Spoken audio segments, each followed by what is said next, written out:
In a sleepy suburban neighborhood, a gang of unruly bikers terrorizes the locals. Their mistake? Picking a fight with Colton Reyes, a quiet yet deadly retired soldier. What follows is an escalating battle of wits and strength, revealing Colton's unshakable resolve and the transformative power of community. In the heart of Willow Creek, a picturesque suburban neighborhood known for its tree-lined streets and friendly neighbors, life had always been quiet until the bikers came. The rumble of Harley engines shattered the usual calm one sunny afternoon, rolling down Maple Avenue like a thunderstorm crashing through a meadow. People peeked from behind curtains and half-closed blinds, their faces etched with worry. This wasn't the kind of excitement Willow Creek was used to. Colton Reyes sat on his porch, a steaming cup of coffee in hand. His piercing gray eyes watched the gang as they passed, taking in their black leather jackets, skull-emblazoned helmets, and a general air of menace. Colton had seen men like them before, not here, but in war zones far from the safety of suburbia. He sipped his coffee, forcing himself to remain an observer. It wasn't his fight. The bikers parked in front of Rudy's Market, the neighborhood's only grocery store. Rudy himself, a wiry man in his 60s, was outside sweeping the sidewalk. The leader of the group, a towering man with a scruffy beard and a cruel smirk, stepped off his bike and approached Rudy. "Hey, old man," the biker growled, his voice carrying a dangerous edge.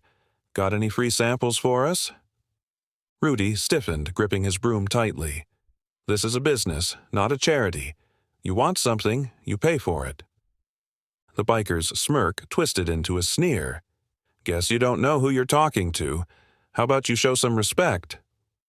Colton set his cup down, his jaw tightening. He could feel the tension rising, but he stayed put, his instincts battling with his promise to himself to stay out of trouble. The neighborhood wasn't his battlefield anymore. The confrontation escalated. The biker grabbed Rudy by the collar, yanking him off his feet. "You don't want to make me angry, old man." Before Colton could decide whether to intervene, the sound of shattering glass rang out. One of the other bikers had smashed a soda bottle against the side of Rudy's building, laughing as the shards scattered across the pavement. Several other bikers joined in, kicking over trash cans and knocking over a fruit display. A banana rolled into the gutter, crushed under the heel of a heavy biker boot. The destruction was petty, but it stung. A crowd had gathered at a distance, neighbors whispering nervously but unwilling to step forward. Rudy's wife, Clara, stood frozen in the doorway of the store, her face pale. Somewhere nearby, a dog barked furiously, but no one came to Rudy's aid. The oppressive heat of the day seemed to press harder, the sun baking the pavement and the tension hanging thick in the air. Colton finally stood. His military-trained instincts were screaming at him to take control, to act, but as he stepped off his porch, a child's voice stopped him in his tracks. "Leave him alone!" A boy no older than 10 ran forward, his small fists clenched.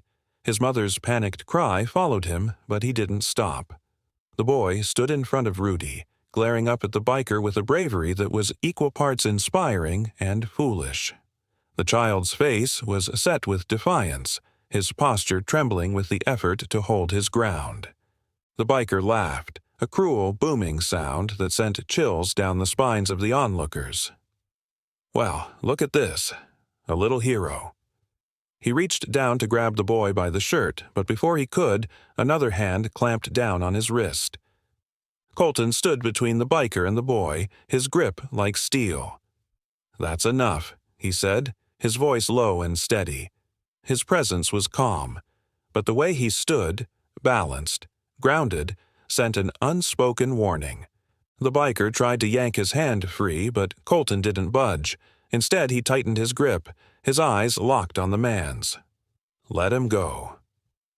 For a moment, the biker seemed ready to challenge him. Then he saw something in Colton's gaze, something cold, unyielding, and dangerous. He released Rudy and stepped back, his bravado faltering. "Who the hell are you?" the biker spat, rubbing his wrist. "Just a neighbor," Colton replied. "Now get out of here before things get worse for you."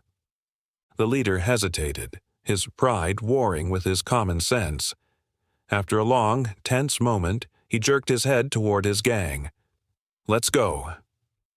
The bikers mounted their bikes and roared off, their engines fading into the distance. The crowd breathed a collective sigh of relief, but Colton didn't relax. He knew this wasn't over. "Thank you," Rudy said, his voice shaking as he straightened his shirt. "I don't know what would have happened if you hadn't stepped in." Colton nodded, but said nothing. His eyes scanned the street, his mind already anticipating the next move. He'd dealt with men like these before, and they didn't back down easily. As Colton turned to leave, the boy tugged at his sleeve. "Mister, are you a soldier?" Colton looked down at the boy, a flicker of a smile crossing his lips. "I was." The boy's eyes widened. "Then you can beat them, right?" Colton knelt to meet the boy's gaze. "It's not about beating them, it's about keeping people safe. That's what matters." The boy nodded solemnly, and Colton rose, walking back to his house. He could feel the weight of the neighborhood's eyes on him, their hope and fear intertwining. He'd wanted a quiet life, but trouble had found him, and this time there was no avoiding it. The sun had barely risen the next morning when Colton found himself pacing his modest living room. The events of the previous day refused to leave him, replaying in his mind like an old war reel. His hands clenched and unclenched at his sides, the instinct to act gnawing at the edges of his resolve. He'd moved to Willow Creek for peace, not conflict. After decades of service as a Special Forces operative, Colton had promised himself, promised his late wife, that he would leave the violence behind. But the biker gang's arrival had stirred something in him, a part of himself he thought he'd buried along with his uniform. As he paced, his gaze fell on a framed photograph on the mantel. It was a picture of him and Lena, his wife, taken on their wedding day. Her smile was bright enough to rival the sun, her eyes full of life and mischief. "Promise me," she had said, squeezing his hand tightly. "When you're done with all this, you'll find a quiet place and be happy. For both of us." He had nodded then, unable to find words that wouldn't crack under the weight of her love and his guilt. That promise had carried him through her illness, through her passing, and through the decision to retire. It had brought him to Willow Creek, but peace was proving harder to maintain than he had imagined. The shrill ring of his doorbell cut through his thoughts. He hesitated before opening the door to find Rudy standing there, his hands wringing the brim of his hat. "Mr. Reyes," Rudy began, his voice uncertain. I hope I'm not disturbing you." Colton shook his head and gestured for Rudy to come inside. The older man hesitated, glancing over his shoulder as though expecting the bikers to appear out of thin air. "They're not coming back today," Colton said, his voice calm but firm. "Not yet." Rudy stepped inside, his shoulders sagging with relief. "Thank you. I mean it. If you hadn't stepped in yesterday, I don't know what—" He trailed off, shaking his head. "I came to say thanks, but also to ask, are they coming back? Should we be worried?" Colton studied the man, his mind already calculating. "They'll come back," he said after a moment. "Men like that don't take embarrassment lightly. They'll come back to prove a point." Rudy swallowed hard, his Adam's apple bobbing. "What do we do?" Colton exhaled slowly. He could feel the weight of the neighborhood's unspoken hope settling on his shoulders. They wanted him to fix this, to make it all go away. But he wasn't their hero. He wasn't anyone's hero anymore. "You need to prepare," he said finally. "Lock your doors, stay alert. If they show up again, call the police first." Rudy nodded, though his expression suggested he didn't find the advice particularly reassuring. As the older man left, Colton leaned against the doorframe, watching him walk away. The man's shoulders were hunched, his gait slow, as though the weight of the world rested on his back. Colton sighed. He had kept his promise to Lena for years, avoiding conflict and keeping his hands clean. But yesterday had reminded him of something he couldn't ignore. There were some battles that found you no matter how hard you tried to avoid them. The next few days passed uneventfully, but the tension in the neighborhood was palpable. People whispered in hushed tones at the grocery store, glanced nervously over their shoulders while walking their dogs, and avoided eye contact with anyone they didn't recognize. It was as though the entire community was holding its breath, waiting for the storm to break. Colton spent his mornings jogging through the neighborhood, his sharp eyes scanning for any sign of the gang's return. In the afternoons, he worked on small projects around the house, trying to keep his hands busy and his mind from wandering. But the evenings were the hardest. Alone in his house, the memories came flooding back, of Lena, of his years in the military, of the promises he had made and broken. One evening, as the sun dipped below the horizon, Colton found himself standing in his backyard, staring at the old wooden shed at the edge of the property. He hadn't set foot in there since moving to Willow Creek. The shed was a relic of his past, a place where he had stored everything he wanted to leave behind. His feet moved before his mind could catch up, carrying him across the yard. The door creaked open, and the scent of dust and wood filled his nostrils. Inside, under a tarp, were the tools of his trade, his military duffel bag, his tactical gear, and the medals he had refused to display. Colton ran a hand over the duffel bag, his fingers brushing against the worn fabric. The weight of it was familiar, almost comforting. But it was also a reminder of the life he had left behind, and the cost of that life. He pulled out a photo tucked into the side pocket. It was a picture of his old unit, taken during their last deployment. The faces stared back at him, young and confident, unaware of what lay ahead. Colton's chest tightened. He had buried too many of them. As he stood there, the muffled roar of a motorcycle engine reached his ears. It was faint, distant, but enough to make his pulse quicken. Colton stepped outside, scanning the horizon. The engine faded away, leaving only the hum of crickets and the rustle of leaves. But the sound had been real. He knew what it meant. The bikers were watching, waiting, and when they came back, it wouldn't be for idle threats.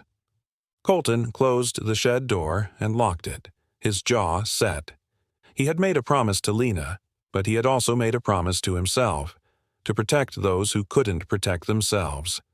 Peace, he realized, wasn't the absence of conflict. It was the ability to face it, to fight for it. And when the bikers returned, he would be ready. The afternoon sun glared down on Willow Creek as Colton Reyes stood in his driveway, repairing a broken section of his fence. Sweat beaded on his forehead as he worked, the rhythmic thud of his hammer echoing across the otherwise quiet street. It had been 2 days since he heard the distant roar of the motorcycle engine, and the tension in the neighborhood hadn't abated. Colton had kept to himself, observing, listening, but the sense of anticipation was unavoidable. People nodded at him in passing, their expressions tight and worried. It was clear they were counting on him, even if no one said it outright. He glanced toward Rudy's Market, now fortified with makeshift security measures, a new deadbolt on the door, a security camera mounted above the awning. It wasn't much, but it showed effort. Yet Colton knew none of it would matter if the bikers decided to return. And return they did. The low growl of engines interrupted the peace, growing louder with each passing second. Colton set his hammer down and straightened, his sharp eyes narrowing as a familiar convoy of motorcycles turned onto Maple Avenue. The gang was back, their arrival marked by a deliberate show of force. Children playing in front yards were hurriedly ushered inside by their parents, while others quickly retreated into their homes, curtains drawn. The neighborhood fell silent, save for the approaching roar of the bikes. The gang came to a stop in front of Rudy's Market, the lead biker, Drake, swinging off his bike with practiced ease. He surveyed the area, his eyes gleaming with malicious intent. "Well, well," Drake drawled, his voice carrying over the street. "Looks like this place hasn't learned its lesson." Colton's jaw tightened as he observed from his driveway. He didn't move, not yet. He knew better than to act on impulse. The gang began spreading out, their movements calculated as they approached the store. Drake pounded on the door, his fist like a battering ram. "Rudy, get out here, old man. We've got unfinished business." Colton could see Rudy through the window, pale and trembling as he tried to steady himself. Clara stood behind him, clutching his arm. "Don't go out there," Clara whispered urgently, her voice just audible from where Colton stood.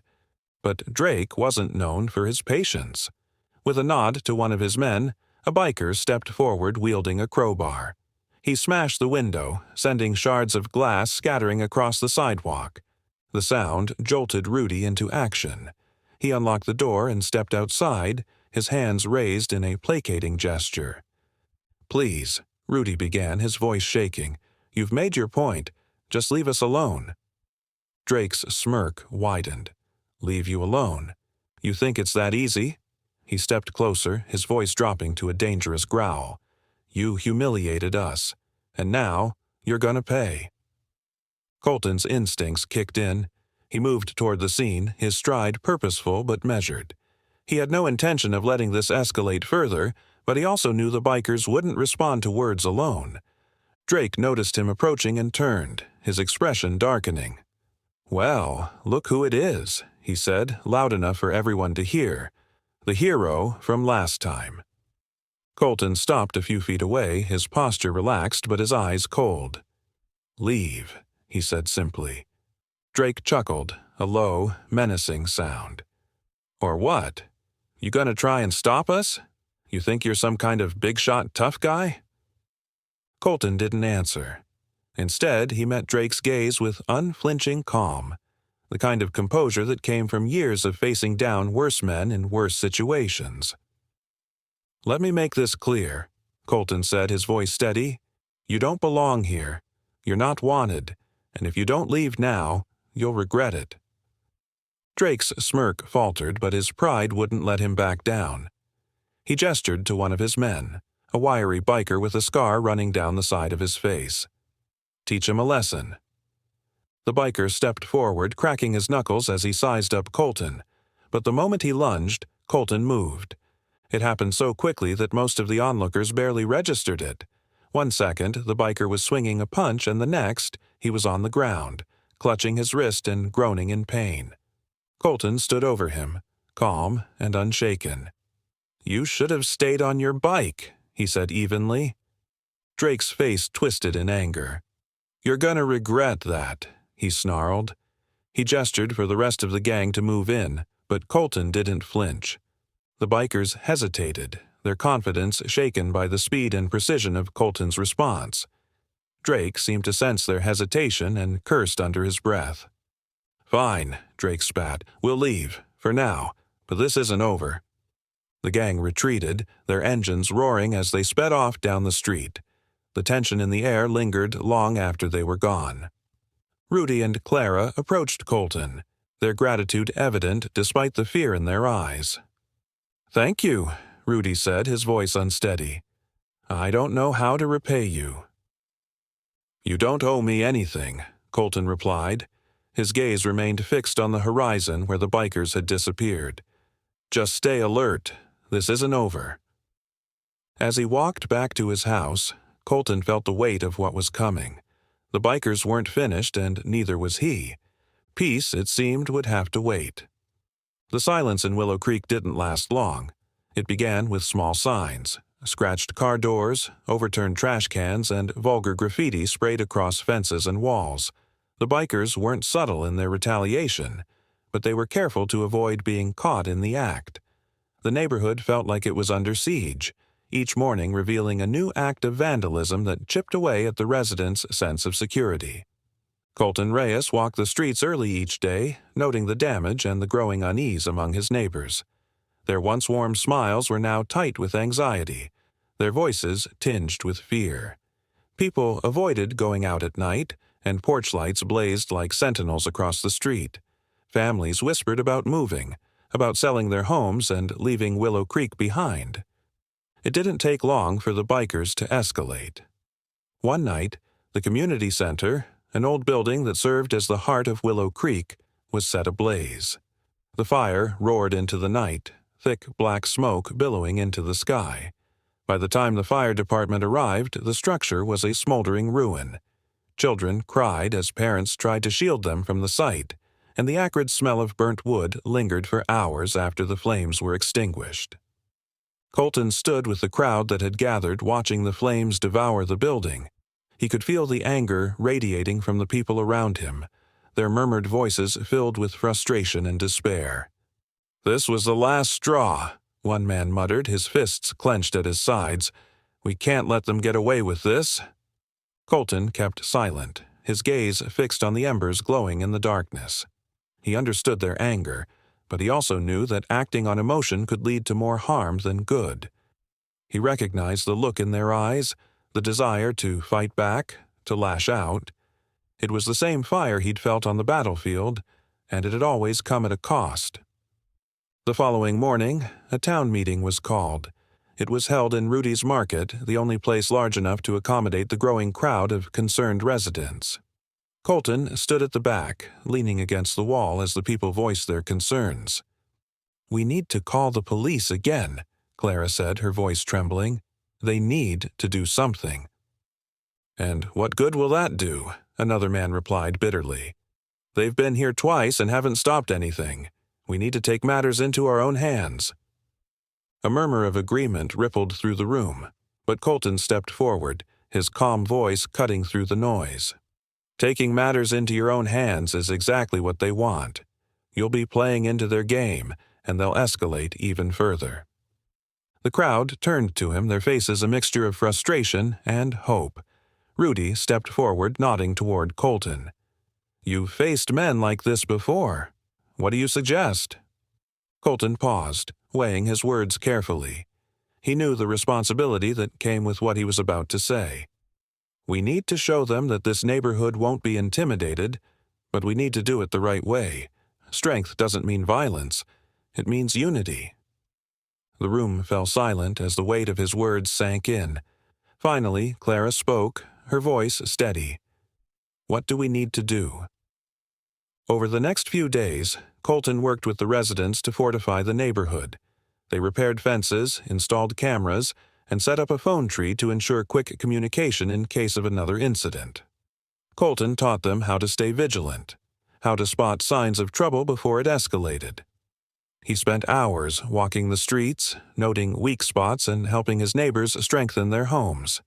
It wasn't much, but it gave the community a sense of control, a sliver of hope. But he knew these measures would only delay the inevitable. The bikers wouldn't stop until they were forced to, and Colton had no intention of letting them destroy the peace he and the neighborhood had worked so hard to maintain. One evening, as Colton patrolled the streets, he heard the familiar rumble of engines in the distance. His heart rate quickened, but his steps remained steady. He positioned himself at a corner, watching as the convoy of motorcycles rolled into view. They stopped in front of a house that had been spray-painted earlier in the week. The leader, Drake, dismounted, his eyes scanning the area like a predator sizing up its prey. His gang followed suit, their laughter cutting through the quiet night. Colton stepped forward, his silhouette visible under the streetlights. "You've made your point," he said, his voice carrying across the street. "Leave." Drake turned, his smirk widening when he saw Colton. "Well, if it isn't the neighborhood watch," he sneered. "You think you scare us, soldier boy?" "I don't need to scare you," Colton replied evenly, "but I won't let you keep terrorizing these people." Drake laughed, a sound devoid of humor. "Big talk for one man against 10.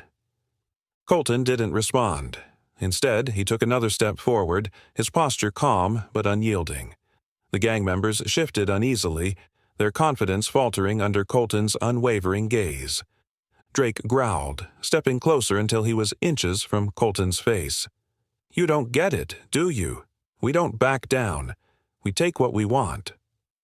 "And what you want," Colton said, his voice low, "is to prove you're in control. But you're not."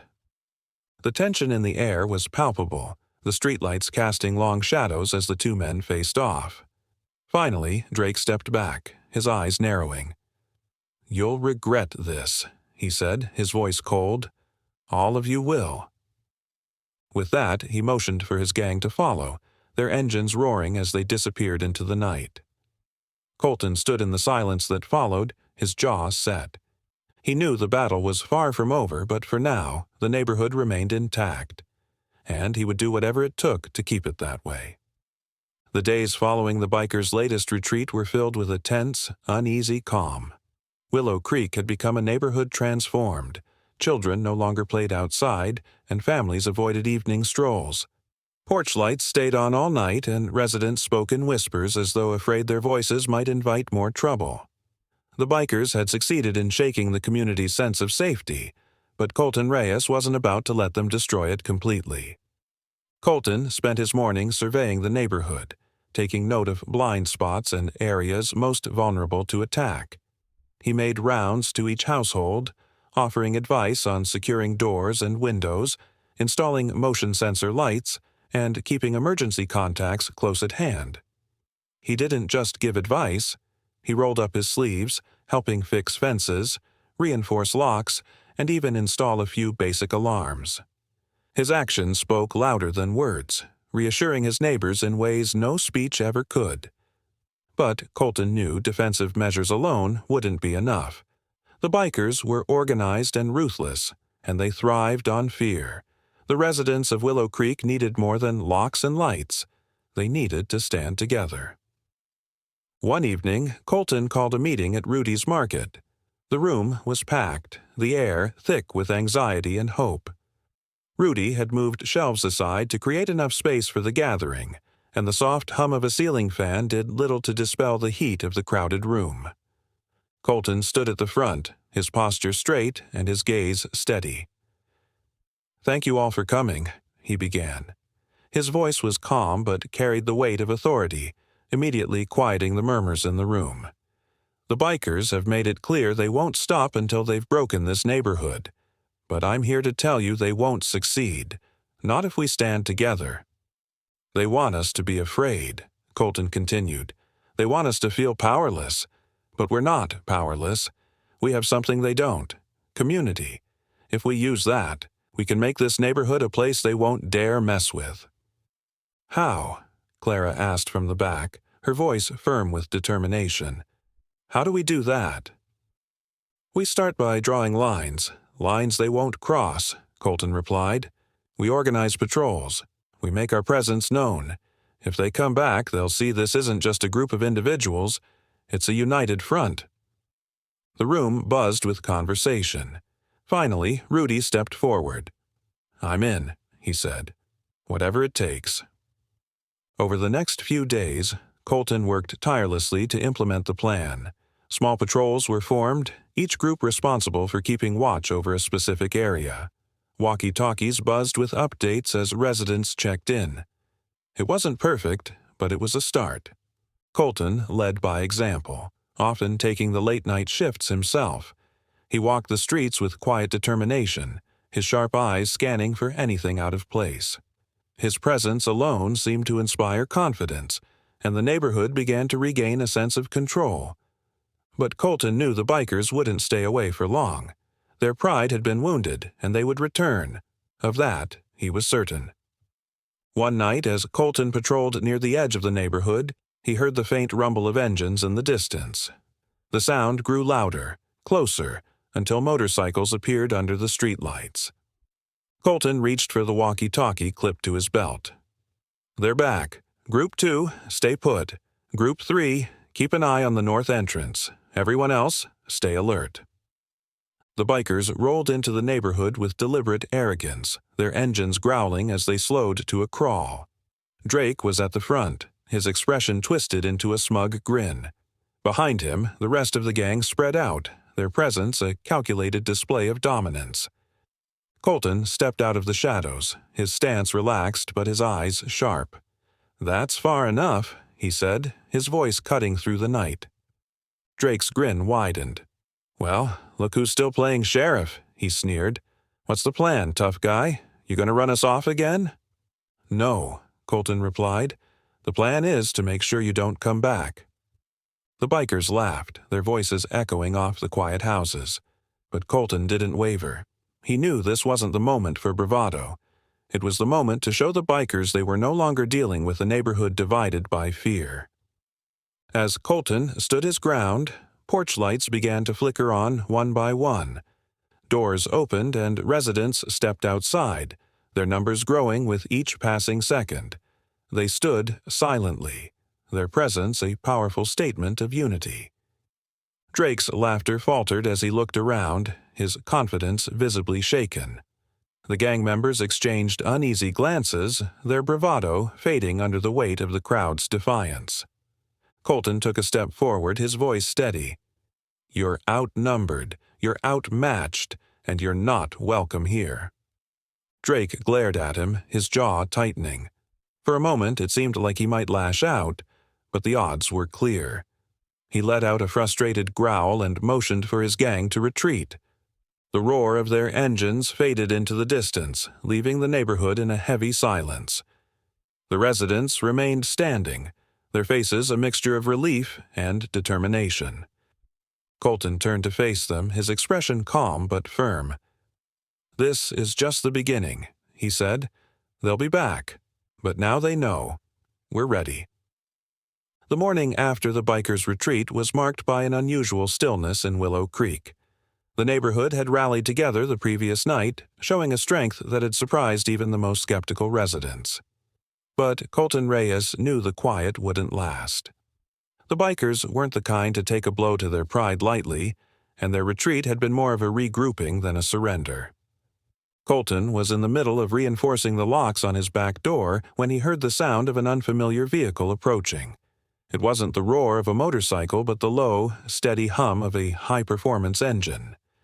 He stepped outside, his gaze following the sleek black sedan that rolled down Maple Avenue and came to a stop in front of Rudy's Market. The door opened and a man stepped out. He was tall and broad-shouldered, his tailored suit fitting him like a second skin. His dark hair was slicked back, and his sharp features carried an air of authority that demanded attention. This was not one of the bikers, but Colton's instincts told him the man was no stranger to conflict. The stranger surveyed the area with piercing eyes, his expression neutral but calculating. As he entered Rudy's Market, Colton decided to follow, curiosity and caution propelling him forward. Inside the market, Rudy stood behind the counter, his usual nervous demeanor replaced with wary curiosity. The stranger approached the counter, his movements deliberate and controlled. "Rudy Thompson?" the man asked, his voice deep and smooth. "That's me," Rudy replied hesitantly. "Who's asking?" The man extended a hand. "Leon Vargas. I represent certain interests that have a stake in this neighborhood." Rudy's brow furrowed. "Interests? What kind of interests?" Leon's smile was small but far from friendly. "The kind that doesn't appreciate the disruption caused by our leather-clad friends. I'm here to help." Colton stepped forward before Rudy could respond. "Help? Or take over?" Leon turned to face Colton, his expression unreadable. "And you are?" "Colton Reyes. I live here." "Ah, the soldier," Leon said, his tone betraying a hint of amusement. "I've heard about you, the man who's been keeping the wolves at bay." Colton crossed his arms, his gaze steady. "And you're the man who thinks he can waltz in here and fix everything with a handshake and a smirk?" Leon chuckled softly. "I admire your directness, Mr. Reyes, but I assure you, I'm not here to undermine your efforts. Quite the opposite, in fact. I believe we share a common goal." "And what goal is that?" Colton asked. "Stability," Leon replied, his smile fading. "The bikers are a problem, not just for this neighborhood, but for the broader interests I represent. I have resources, connections. Together, we can make sure they don't come back." Colton studied Leon, his instincts on high alert. There was something about the man that didn't sit right with him. He was too polished, too confident. "And what's in it for you?" Colton asked. Leon's smile returned, though it didn't reach his eyes. "Let's just say I have a vested interest in keeping this neighborhood orderly. My methods may be different from yours, but our objectives align." Rudy glanced between the two men, his expression a mixture of hope and apprehension. "If you can help, we need it. These bikers aren't going to stop unless we do something." Colton remained silent for a moment, his mind racing. He didn't trust Leon, but he couldn't deny the man's potential to tip the scales. "If you're serious about helping, you follow my lead," Colton said finally. "This isn't a business deal. These are people's lives." Leon inclined his head, a gesture of respect, or perhaps calculation. "Fair enough, Mr. Reyes. I'll follow your lead, for now." As the day progressed, Leon's presence became a topic of conversation among the residents. Some were wary of the newcomer, while others saw him as a potential savior. Colton, however, kept his distance, observing Leon from afar as he interacted with the community. Leon wasted no time making his presence known. He coordinated with Rudy to provide supplies for the neighborhood patrols and even arranged for additional security equipment. His efficiency was impressive, but Colton couldn't shake the feeling that Leon's motives weren't entirely altruistic. That evening, Colton found Leon standing on the edge of the neighborhood, his gaze fixed on the horizon. The two men stood in silence for a moment before Colton spoke. "What's your angle?" he asked bluntly. Leon didn't turn to face him. "You don't trust me." "Should I?" Colton countered. Leon finally looked at him, his expression unreadable. "You're right to be cautious. Trust is earned, not given. But let me ask you something, Mr. Reyes. How far are you willing to go to protect this neighborhood?" Colton's jaw tightened. "As far as I have to." Leon nodded, as though he'd expected the answer. "Then maybe we're not so different after all." Colton didn't respond, his eyes narrowing as he studied the man before him. Leon Vargas was an enigma, a wild card in an already volatile situation. Whether he would prove to be an ally or a threat remained to be seen. The following morning, as residents exchanged updates about patrol shifts, Leon brought in a shipment of high-grade security cameras, a gesture that impressed many. "These aren't your standard store-bought models," Leon explained to the gathering crowd. "Once installed, they'll provide us with 24-hour surveillance, and I'll ensure all footage is backed up off-site." Colton nodded at the gesture but remained cautious. Leon's resources were impressive, but his motives were still murky. Trust, Colton reminded himself, had to be earned. For now, he would keep a close eye on Leon and his next moves. As the sun dipped below the horizon that evening, Colton knew the bikers weren't the only storm on the horizon.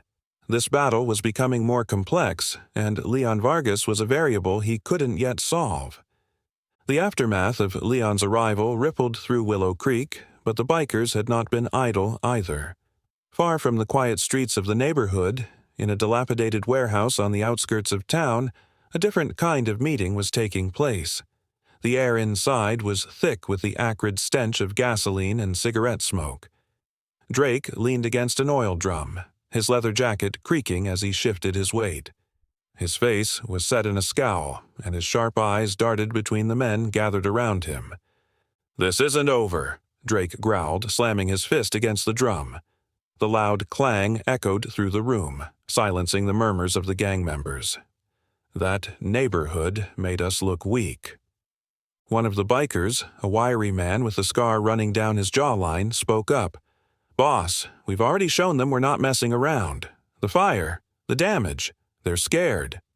"Not scared enough," Drake shot back. "They're still standing, and now they've got help." The room fell silent again as Drake's words sunk in. He pulled a crumpled newspaper from his back pocket and slapped it onto the table in front of him. The headline read, "Community stands strong against biker threat." "See this?" Drake spat. "They think they've won. They think they can humiliate us." The tension in the room was palpable. The gang members exchanged uneasy glances, but no one dared speak. Finally, a heavy-set biker with a gravelly voice broke the silence. "What's the plan, Drake? We're not going to let this slide, right?" Drake's lips curled into a sinister smile. Oh, we're not letting it slide, but this time we're not going in blind. We're going to hit them where it hurts." At that moment, a door creaked open, and a tall, thin man with a briefcase stepped into the room. He didn't fit the biker mold. His neatly combed hair and pressed shirt stood out like a sore thumb among the leather-clad gang. The gang members straightened as he approached, their previous bravado giving way to quiet deference. "Drake," the man said, his voice smooth and precise, "we need to talk." Drake gestured toward an empty chair. "Make it quick, Marcus. I don't have all day." The man, Marcus, set his briefcase on the table and opened it, revealing a set of maps, photographs, and documents. "I've been doing some digging on your little neighborhood problem." The man leading their efforts, Colton Reyes, he's not just some veteran playing hero, he's former Special Forces. Drake's expression darkened. "Special Forces? You're telling me we've been going up against a trained killer?" Marcus nodded. "Exactly. And if you keep going head-to-head with him, you're going to lose. But that doesn't mean we can't win. We just need to change the game." Drake leaned in, his interest piqued. "I'm listening." Marcus pointed to a map of Willow Creek. "Their strength lies in their unity. If we can break that, they'll crumble. Fear and mistrust are our weapons now. We start by targeting their weakest links, the ones who are already scared. We divide them." Drake's sinister smile returned. "Divide and conquer. I like it. What's the first step?" Marcus pulled out a stack of photographs. "These are the key players in the neighborhood. Rudy Thompson owns the market. They're using it as a rallying point. Clara Young organizes their patrols. And then there's Leon Vargas, the newcomer." Drake raised an eyebrow. "Vargas? Who's that?" "An unknown," Marcus admitted. "But he has resources and influence. He's an unpredictable factor, and we'll need to keep a close eye on him." Drake's grin widened. "Unpredictable, huh? Sounds like fun." The gang spent the next several hours planning their next moves, fueled by Marcus's intelligence. Their strategy shifted from brute force to psychological warfare. They would exploit weaknesses, spread rumors, and sow discord among the residents. And when the time was right, they would strike. The tension in Willow Creek was becoming unbearable. Weeks had passed since the bikers' last retreat, but the residents could feel the invisible strings being pulled. Strange things were happening. Sabotaged equipment, cryptic graffiti scrawled on fences, and supplies going missing. The air was thick with unease, and Colton Reyes knew the bikers were up to something. Colton stood on the porch of his house, watching the neighborhood. The streets were quieter than usual, and even the children seemed to sense the heaviness in the air. He sipped his coffee, his sharp eyes scanning for anything out of place. Across the street, Clara Young was organizing the patrols, her voice carrying a mix of determination and frustration. Leon Vargas appeared at the end of the block, walking with his usual air of confidence. He was dressed more casually than usual, but his presence still commanded attention. He nodded at Colton as he approached. "Morning," Leon said. "Anything new?" "Nothing yet," Colton replied, "but they're not staying quiet for no reason. They're planning something." Leon leaned against the porch railing, his gaze thoughtful. "You think they're testing us, seeing how far they can push before we break?" "Exactly," Colton said. "They're trying to wear us down. The patrols, the cameras, it's all a game to them." Leon nodded, his expression grim. "Then maybe it's time we stop playing defense." Colton raised an eyebrow. "What are you suggesting?" Leon smirked. "We draw them out, give them something to chase." Before Colton could respond, Clara approached, her face flushed with urgency. "Rudy's store was broken into last night. They left a message." The three of them rushed to the market, where a small crowd had gathered outside. The front window of the store had been shattered, and spray-painted across the door were the words, "You're next." Rudy stood nearby, his hands trembling. "They didn't take much," Rudy explained. "Just some supplies. The message wasn't there last night." Colton studied the graffiti, his jaw tightening. This was more than a warning. It was a challenge. The bikers were escalating, and they wanted everyone to know it. Leon stepped forward. "We need to respond. Show them we're not afraid." "And how do you propose we do that?" Clara asked. "We set a trap," Leon said simply. "Give them what they want, a chance to strike, and take them down." The crowd murmured in agreement, but Colton wasn't convinced. "It's risky," he said. "If we're not careful, we could end up walking into their trap instead." "That's why we plan carefully," Leon replied. "They think they're in control, but we can turn the tables." After much discussion, the plan began to take shape. Leon suggested staging a fake supply drop, a shipment of food and equipment as bait. The bikers wouldn't be able to resist. Colton reluctantly agreed but insisted on meticulous planning. Over 2 days, the residents prepared. Leon coordinated the decoy truck and Colton organized the patrols. On the night of the operation, the truck sat in the middle of the street, its hazard lights flashing. Colton and Leon watched from a rooftop, radios crackling with updates. "They'll come," Leon said confidently. "They can't resist this." Colton didn't respond. He didn't like using the neighborhood as bait, but he knew it was necessary. Hours passed. Just as doubts set in, the faint sound of motorcycle engines broke the silence. The bikers came into view. Colton's hand tightened around his radio. "They're here," he said. "Hold positions." The bikers approached the truck cautiously. Drake was at the front, his expression wary. He signaled and the gang began to fan out.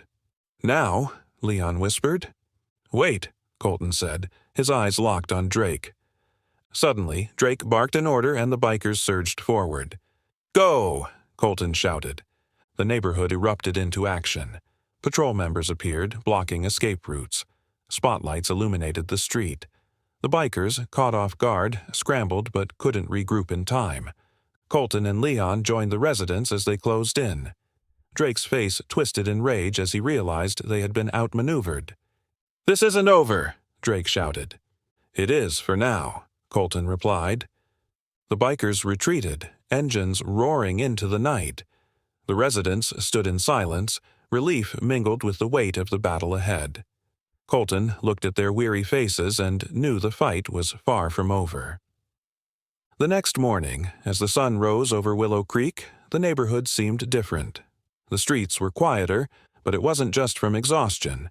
The residents had fought back, but the victory felt fragile. Colton walked the streets, checking in on families, ensuring everyone was accounted for. The weight of leadership pressed heavily on his shoulders. Leon found him later that afternoon, standing near the damaged truck. "They'll regroup," Leon said, his tone steady. "They always do." "I know," Colton replied, "but so will we." Leon gave a nod. "You should rest. The neighborhood needs you sharp." Colton didn't answer. He was already thinking about the next move, the next step to keep his people safe. The fight wasn't over, and in his heart, he knew the bikers weren't finished. The dust had barely settled in Willow Creek when the bikers retaliated. Days after their failed ambush at the decoy truck, signs of their vengeance began to surface. The first incident was small, a punctured tire here, a stolen bike there, but it quickly escalated. The neighborhood was on edge and Colton Reyes felt the pressure mounting. He had expected retaliation, but the bikers' persistence was starting to strain the community's fragile morale. Colton stood in Rudy's Market with Clara and Leon going over a map of the neighborhood. Markings on the map showed recent incidents, vandalized fences, shattered windows, and threatening graffiti. Each mark was another blow to the community's resolve. "They're testing us," Colton said, his tone grim, "looking for cracks." "They're succeeding," Clara replied, her arms crossed. "People are scared. Some are even talking about leaving." Leon leaned over the map, tapping one of the marked locations with his finger. "Then we need to give them a reason to stay. If we can predict their next move, we can stop them before they do more damage." Colton nodded. "The question is where they'll strike next." Their answer came sooner than expected. A loud crash echoed from outside, followed by the panicked cries of neighbors. Colton and the others rushed out to find smoke rising from the end of the street. A car had been set on fire, flames licking the air as black smoke billowed upward. "Get the hose!" Colton shouted, sprinting toward the scene. Leon and Clara followed, rallying neighbors to help. Buckets of water were passed along a line as the fire was eventually doused, leaving behind the charred skeleton of what had once been a family's car. The owner, a middle-aged man named Hector, stood beside the wreck, his face pale. "They're targeting us," he said, his voice trembling. "I saw them. 2 bikers. They rode off before I could stop them." Colton placed a reassuring hand on Hector's shoulder. "We'll find them, I promise." But the damage was done. As the day wore on, word of the arson spread, fueling fear and anger among the residents. Colton could see it in their eyes. The doubt, the questions they were too afraid to ask aloud. Was this fight worth it? Could they really stand up to the bikers? That evening, Colton called a meeting at Rudy's Market. The room was packed, tension hanging in the air like a storm about to break.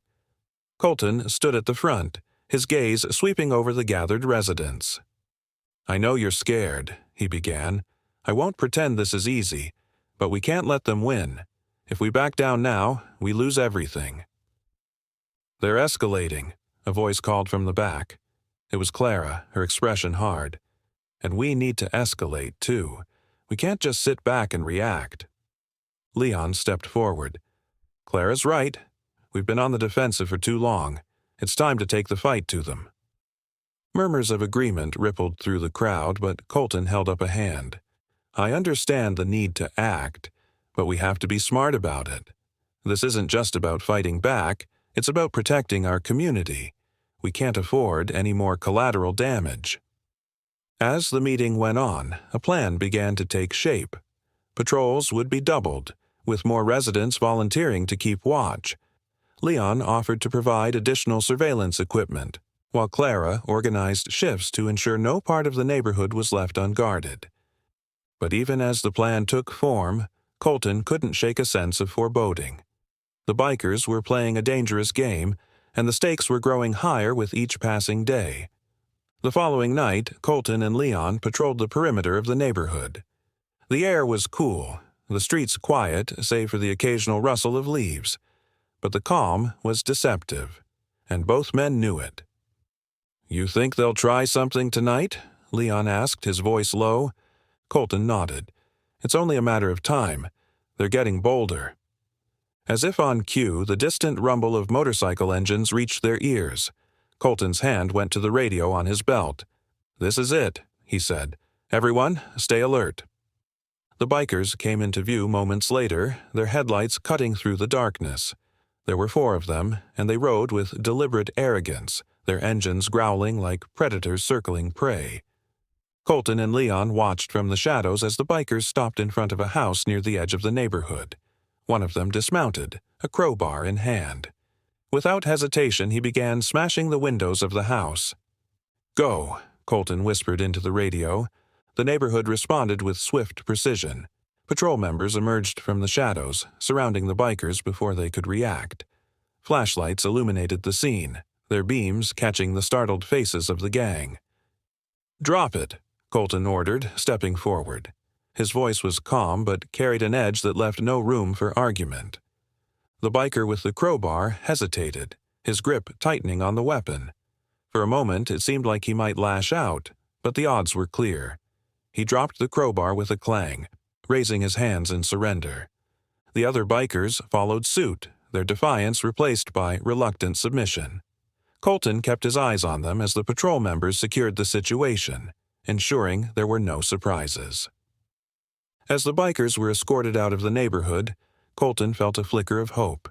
They had struck a blow against the gang, proving that the community wouldn't be intimidated. But as he looked around at the tired faces of his neighbors, he knew the cost had been high. Leon approached, his expression unreadable. "We won this round," he said quietly. "But they'll be back." Colton nodded. "I know, and next time, we need to be ready."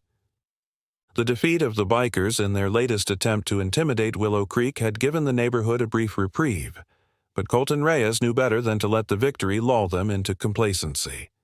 If anything, the bikers' retreat meant they were regrouping, preparing for a more calculated attack.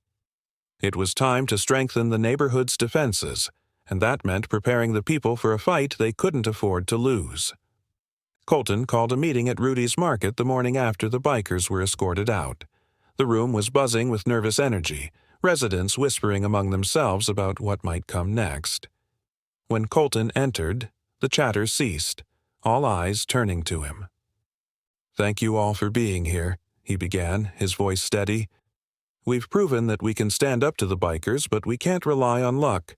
They'll be back, and next time, they'll hit harder. If we want to protect our homes, we need to be ready." "What do you mean, ready?" a man in the back asked, his tone skeptical. "I mean training," Colton said. "We need to learn how to defend ourselves, how to react under pressure, work together, and stay one step ahead." The room fell silent as the residents absorbed his words. Clara stepped forward, her voice firm. "Colton's right. If we wait for them to come to us, we're at their mercy. But if we're prepared, we stand a chance." Leon nodded. "I've already started sourcing equipment. Pads, gloves, even training weapons. If we do this right, we'll turn this neighborhood into something they won't dare mess with." It took some convincing, but eventually the residents agreed. The first training session was scheduled for the following morning at the park. The sun was just beginning to rise when Colton arrived at the park, a duffel bag slung over his shoulder. He found Leon setting up cones and markers, his movements efficient. "Early start," Leon remarked. "Figured I'd get a head start," Colton replied, dropping the bag. "You think they'll show?" "They will," Leon said confidently. "They want to protect their families. That's all the motivation they need." Within the hour, the residents began to trickle in. They came in all shapes and sizes: parents, teenagers, even a few retirees. Most looked apprehensive, unsure of what to expect, but their determination gave Colton hope. "All right, let's get started," Colton said, clapping his hands to gather attention. "Today's about the basics. We're going to cover communication, teamwork, and some self-defense techniques. This isn't about turning you into soldiers. It's about giving you the tools to keep yourselves and your neighbors safe." The first exercise was simple: a relay drill designed to emphasize communication and coordination. At first, it was chaos: shouting, dropped items, and plenty of tripping over feet. But as the drill went on, the groups began to find their rhythm, working together instead of against each other. "Better," Colton said as one group completed the drill smoothly. "Keep it up." Next came self-defense techniques. Colton demonstrated how to break free from holds, block strikes, and use leverage against a larger opponent. Leon stepped in as his partner, and the two moved through the motions with practiced ease. "Remember," Colton said, "this isn't about strength, it's about strategy. Use your opponent's movements against them." The residents paired off, practicing the techniques. Clara proved to be a natural, her movements quick and precise. She partnered with a teenage boy who seemed hesitant but gained confidence under her guidance. "Good," Colton said, nodding. "Keep your stance steady and don't telegraph your moves." By midday, the group was tired but energized. Colton gathered them in a circle, handing out water bottles and giving feedback on their progress. "You all did great today," he said. "This is just the beginning, but you've already shown me that you're willing to put in the effort. That's what will make the difference." As the group dispersed, Colton lingered with Leon and Clara. "We'll need to start thinking about advanced techniques," Colton said, "and we should set up an emergency response system. Radios, maybe even a signal system." Leon nodded. "I'll see what I can find. The more organized we are, the better our chances." Clara glanced toward the horizon where storm clouds were gathering. "Do you think this will be enough?" she asked quietly. Colton followed her gaze, his expression somber. "It has to be." The next few days were grueling but productive. Each morning, the residents gathered at the park, their numbers growing. They practiced drills, ran scenarios, and honed their skills. Leon provided the equipment, while Clara took charge of organizing shifts and keeping morale high. By the end of the week, the change was undeniable. The residents moved with confidence, their fear replaced by determination. The bikers hadn't shown their faces, but Colton knew it was only a matter of time. Late one evening, as he packed up after a session, Leon approached him. "You've done something incredible here," he said. "These people believe in themselves because of you." Colton shook his head. "They've always had it in them. They just needed a reason to believe." Leon clapped him on the shoulder. "Well, they've got one now. Let's make sure it's enough." As the sun dipped below the horizon, casting the park in shadow, Colton couldn't help but feel a sense of pride. Willow Creek was no longer just a neighborhood. It was a community, ready to stand together against whatever came next. The week of training had transformed the residents of Willow Creek into a cohesive and confident community, but Drake was not one to sit idle. From the shadows of his hideout, he watched and waited, his anger simmering like a cauldron on the verge of boiling over. The failures of his crew had been a blow to his pride, and the sight of a defiant neighborhood only fueled his desire for revenge. Drake sat at the head of a scarred wooden table in the dimly lit back room of a biker bar. His lieutenants surrounded him, their faces a mix of shame and unease. The room reeked of stale beer and cigarette smoke, the low hum of conversation outside a stark contrast to the tension within. "We've been made to look weak," Drake growled, his fist slamming onto the table. The impact rattled empty bottles and silenced the murmurs of his crew. "This isn't just about the neighborhood anymore. This is about us, our reputation, and I won't let some suburban punks ruin it." A lanky man with a patch over one eye leaned forward. "They've got numbers now, Drake. Training even. We can't just roll in like before." Drake's lips curled into a sinister smile. "I know. That's why we're going to change the game." He gestured to Marcus, the informant feeding him intelligence on Willow Creek. Marcus stepped forward, placing a map of the neighborhood on the table. Red circles marked key locations: Rudy's Market, the park, and Colton Reyes' house. "They're organized, sure, but they've got weak points," Marcus began. "They're riding high right now because they think they've won, but if we hit them where it hurts, we can break them." Drake's grin widened. "Then we don't take him out. We challenge him." The room fell silent, the weight of Drake's words sinking in. One of the lieutenants, Tank, spoke up. "You think he'll bite? A challenge could backfire." Drake's grin didn't waver. "He'll bite. Men like Reyes can't resist a test of strength." The next morning, as Willow Creek bustled with activity, a low rumble of engines echoed in the distance. Colton, patrolling the perimeter, froze as he spotted a line of motorcycles approaching. His hand went to his radio. "They're here," he said. "Everyone, stay ready." The bikers stopped at the edge of the neighborhood, their engines growling. Drake dismounted, his boots crunching against the gravel as he stepped forward. He carried a megaphone, his posture oozing confidence. "Reyes!" Drake's voice boomed, echoing down the street. "I know you're out there." From his vantage point, Colton watched Drake with narrowed eyes. He motioned for Clara to hold the line before stepping out into the open. "Drake!" Colton called back, his voice steady. "What do you want?" Drake smirked, raising the megaphone again. "A fair fight. You and me, one-on-one. No weapons, no tricks. Winner takes all." Colton frowned. "What's the catch?" "No catch," Drake replied. "Just two men settling things the old-fashioned way, unless, of course, you're scared." The taunt hung in the air, a challenge Colton couldn't ignore. Behind him, Clara and Leon exchanged worried glances. "You don't have to do this," Clara said, her voice low. "It's a trap." "It's a power play. He's trying to undermine you," Leon added. Colton took a deep breath. "I know, but if I don't do it, we lose face. The neighborhood needs to see that we're not afraid." After a pause, Colton stepped forward. "Fine," he said. "Let's do this." Drake's grin widened. "Tomorrow, noon, the park. And Reyes, bring your A game." The rest of the day was a blur.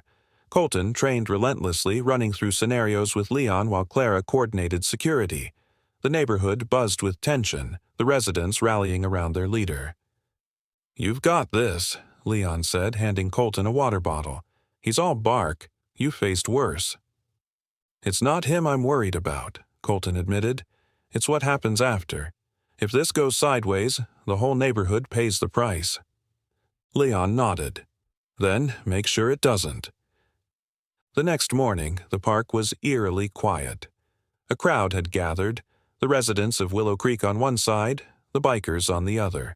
The tension was palpable, the air thick with anticipation. Drake stood in the center of the makeshift ring, his grin cocky. Colton stepped forward, his expression calm but focused.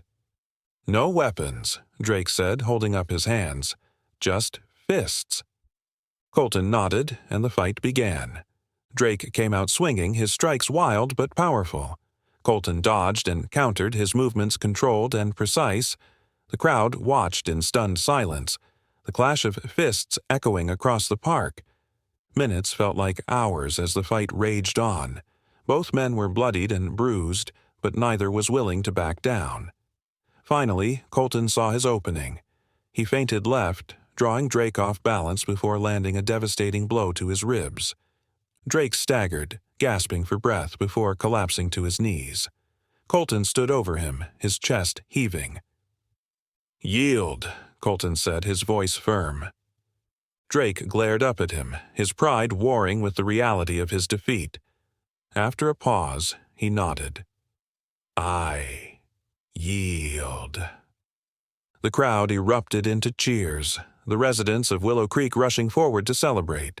Colton turned to his neighbors, his exhaustion melting into a triumphant smile. But as the bikers retreated, Colton couldn't shake the feeling that this was far from over. The uneasy quiet that followed Colton's victory over Drake lingered like the calm before a storm. Willow Creek celebrated their leader's triumph, but beneath the surface an unspoken tension gripped the neighborhood. Colton knew Drake's retreat wasn't a surrender, it was a pause, a calculated step back to regroup and strike harder. It didn't take long for his instincts to prove right. The first sign of escalation came just days after the fight. Rudy's Market, the heart of Willow Creek's operations, was hit in the dead of night. When Colton arrived at the scene, the windows were shattered, shelves overturned, and supplies scattered across the floor. Rudy stood outside, his hands trembling as he surveyed the damage. "They didn't steal much," Rudy said, his voice shaking.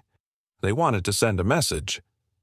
Colton picked up a piece of shattered glass, his jaw tightening as he saw the words scrawled across the storefront in red spray paint. "This isn't over." "They're testing us," Clara said, stepping up beside him. "They want to see how we react." "We don't give them the reaction they want," Colton replied, "but we need to be ready. This was just the beginning." The next few days were tense. Patrols were doubled and the residents remained vigilant. But the bikers adapted. Small acts of sabotage kept the neighborhood on edge. Slashed tires, cut power lines, and threatening graffiti scrawled on fences. Each incident chipped away at the residents' sense of security. "They're wearing us down," Leon said during a late-night meeting in Colton's living room. The room was crowded with neighborhood leaders, their faces etched with worry. "If we don't find a way to hit back, they'll keep this up until we crack." "We can't just react," Clara said. "We need to stay one step ahead." Colton nodded, his mind racing. "Then we hit them where it hurts. They're counting on us to stay defensive, but if we take the fight to them, we might catch them off guard." The room fell silent as the weight of his words sank in. Finally, Rudy spoke up. "What do you have in mind?" The plan took shape over the next 2 days. Leon scouted the bikers' hideouts, identifying a supply depot they relied on for fuel and equipment. It was a converted warehouse on the outskirts of town, heavily guarded but not impenetrable. "We'll need a small team," Colton said during the final briefing. "This isn't about starting a war. It's about sending a message.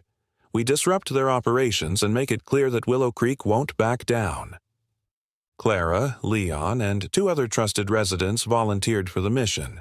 As they prepared, the rest of the neighborhood fortified their defenses, ready for any retaliation. The night of the mission was moonless, the darkness providing cover as the team approached the warehouse. Colton led the way, his military training kicking in as he assessed the perimeter. 2 bikers stood guard at the entrance, their post illuminated by a flickering floodlight. "We'll take them out quietly," Colton whispered. "Clara, Leon, cover me." He moved with practiced precision, taking down the guards with minimal noise. The team slipped inside, navigating the maze of crates and barrels that filled the warehouse. The air was thick with the smell of gasoline and motor oil. "Over there," Leon whispered, pointing to a row of fuel tanks. "If we take those out, they'll feel it." Colton nodded. "Clara, set the charges. Leon, cover her. I'll keep watch." Time stretched as Clara worked, her movements careful but efficient. Just as she finished setting the final charge, the sound of approaching footsteps echoed through the warehouse. "We've got company," Leon hissed. Colton signaled for silence, his hand tightening around the baton he carried. The footsteps grew louder, and moments later, a group of bikers entered the room, their laughter fading as they noticed the open crates. "What the—" one of them started, but he didn't get the chance to finish. Colton moved swiftly, taking down the nearest biker before the others could react. Clara and Leon joined the fray, the scuffle brief but intense. When the dust settled, the bikers were subdued, tied up with zip ties the team had brought. Colton checked the charges one last time before signaling for the team to move out. The explosion rocked the warehouse as the team retreated into the night. Flames illuminated the sky, a fiery warning to Drake and his crew. Back in Willow Creek, the residents watched from a distance, their spirits lifted by the sight of their leader's success. But Colton couldn't shake the unease that settled in his chest. As the neighborhood celebrated, he knew the fight was far from over. Drake wouldn't take this lightly, and the retaliation would be swift and brutal. The next morning, as Colton patrolled the streets, he spotted a new message scrawled across a fence near the park. "You'll regret this." He stopped, his jaw tightening as he read the words. Clara approached, her expression grim. "They're not backing down." "No," Colton said, his voice steady, "but neither are we." Late one evening, as Colton sat on his porch, Leon joined him. "You did good tonight," Leon said, breaking the silence. "They needed a win."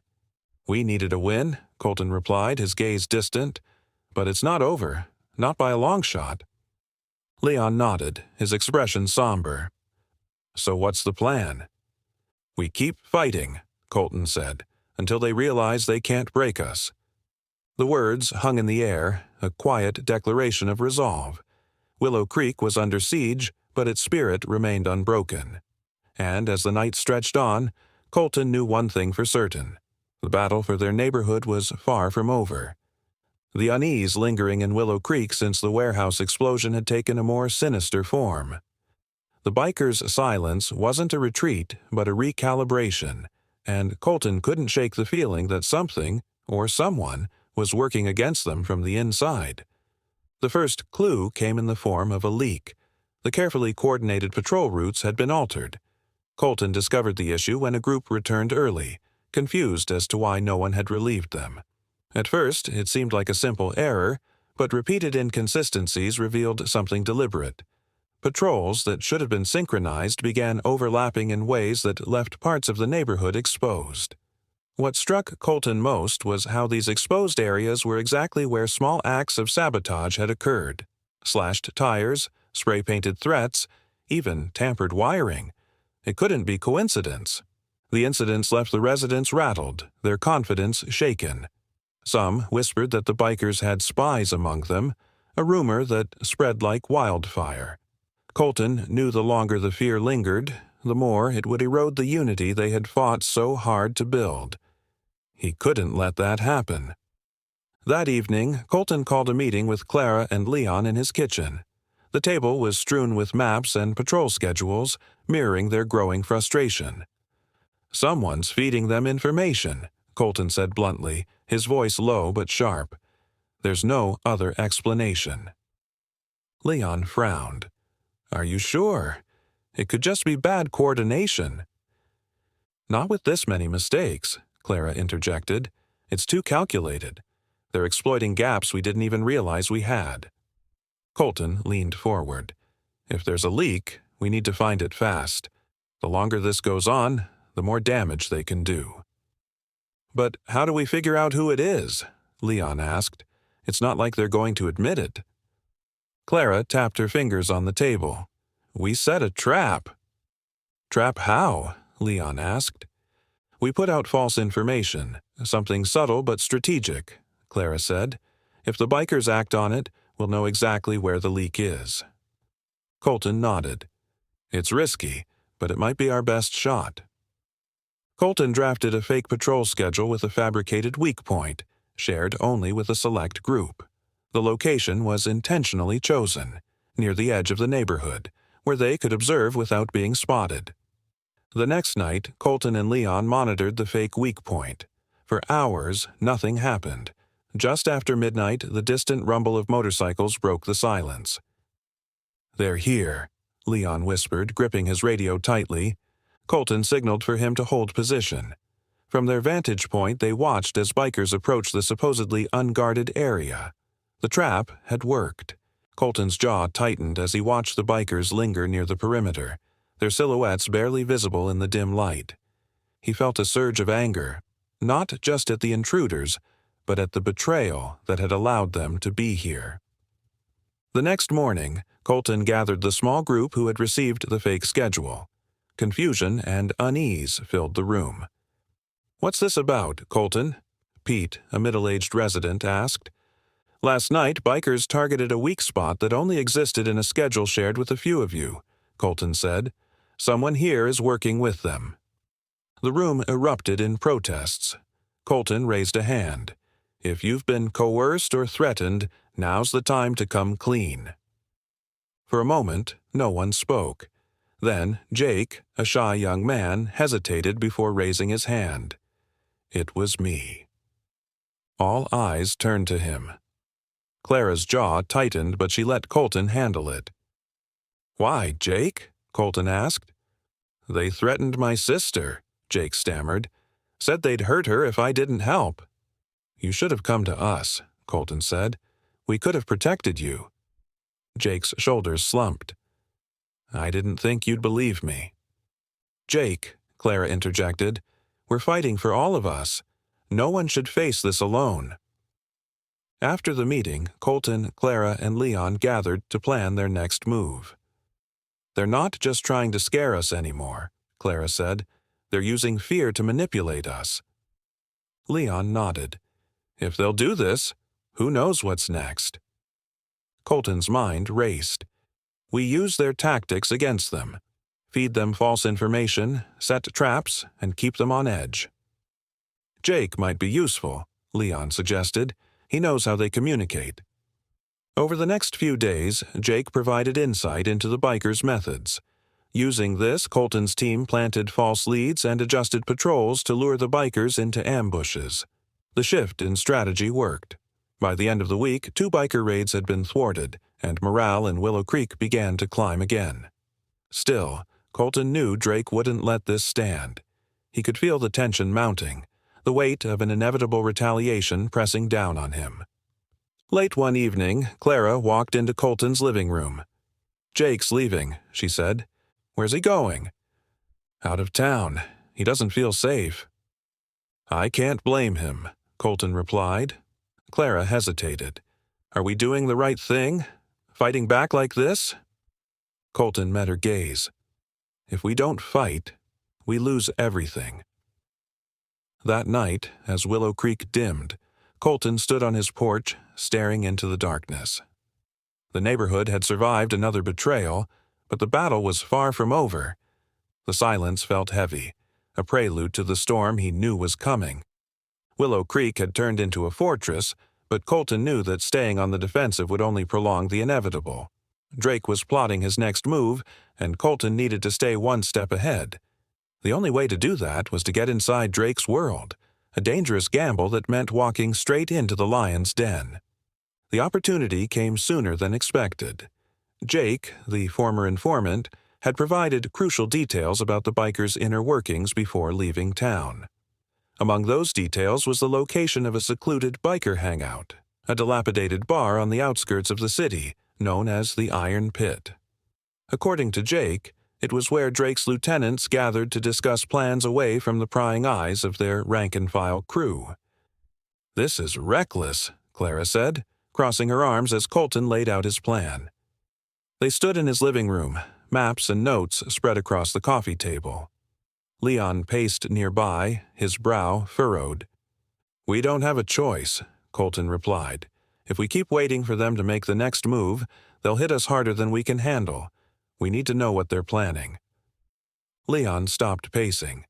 "You're talking about infiltrating a den full of bikers who would kill you on sight if they knew who you were.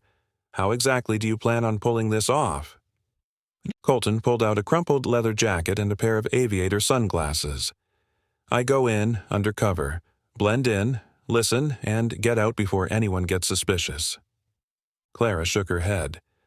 "This isn't some military op, Colton. These people don't play by the rules. One wrong move and they'll gut you." Colton's expression hardened. "I've faced worse." The Iron Pit was a dimly lit, smoke-filled dive that smelled of spilled beer and stale sweat. The muffled sound of a jukebox played a rock ballad as Colton stepped inside, his boots scuffing against the sticky floor. He kept his head low, the aviators obscuring his eyes as he made his way to the bar. "Whiskey," he muttered to the bartender, a burly man with a scar running down his cheek. The bartender gave him a once-over before pouring a glass and sliding it across the counter. Colton took a sip, letting his gaze wander casually around the room. The patrons were a mix of rough-looking men and women, their leather vests adorned with patches bearing the gang's insignia. At a corner table, 3 men sat in hushed conversation, their postures tense. Colton recognized one of them immediately. It was Tank, Drake's second-in-command. Jake had described him as the muscle behind the operation, a man who enjoyed violence almost as much as Drake. Colton positioned himself at a nearby table, close enough to overhear their conversation but far enough to avoid drawing attention. He sipped his whiskey, straining to catch snippets of their words over the hum of the bar. "Shipment's delayed again," one of the men grumbled. Tank leaned forward, his voice low but menacing. "Drake's not going to like that. We need that gear if we're going to hit them hard." The second man, younger and nervous, glanced around before speaking. "What if we go now? Take out their defenses before they know what hit them." Tank smirked. "Patience. Let Drake decide. He's got something bigger planned." Colton's pulse quickened. A shipment. Bigger plans. He needed more details, but getting closer would risk blowing his cover. A commotion near the entrance drew everyone's attention. A man stumbled inside, clutching his side as blood seeped through his shirt. "It's them," he gasped. "The neighborhood freaks. They ambushed us." Tank shot to his feet, his chair scraping loudly against the floor. "What happened?" "Caught us near the old tracks," the man wheezed. "Set a trap. Took 3 of us down." The room erupted in curses and shouts. Colton froze, his mind racing. The man wasn't talking about him, but if anyone noticed a stranger in their midst, they might jump to conclusions. Tank's eyes scanned the room, narrowing as they landed on Colton. "Hey, you," he barked, pointing a finger. "I don't recognize you." Colton's heart pounded, but he kept his expression neutral. He leaned back in his chair, taking another sip of his whiskey. "Just passing through," he drawled. "Heard this was the place to grab a drink without anyone asking questions." Tank's glare lingered for a moment before he grunted and turned away. "Keep your nose out of our business, stranger." Colton nodded, hiding his relief as the tension eased. The conversation at the corner table resumed, but Tank's sudden departure cut it short. he and the others headed out, likely to report to Drake. Colton finished his drink and slipped out shortly after, careful to avoid drawing attention. Outside, the cool night air hit him like a wave, washing away the suffocating atmosphere of the bar. He made his way back to his truck, his mind racing with what he had overheard. A shipment, an ambush, and a bigger plan. It was enough to confirm that Drake was preparing for something major. As Colton drove back to Willow Creek, he replayed the night's events in his mind, piecing together the fragments of information. He knew one thing for certain. The storm was closer than ever.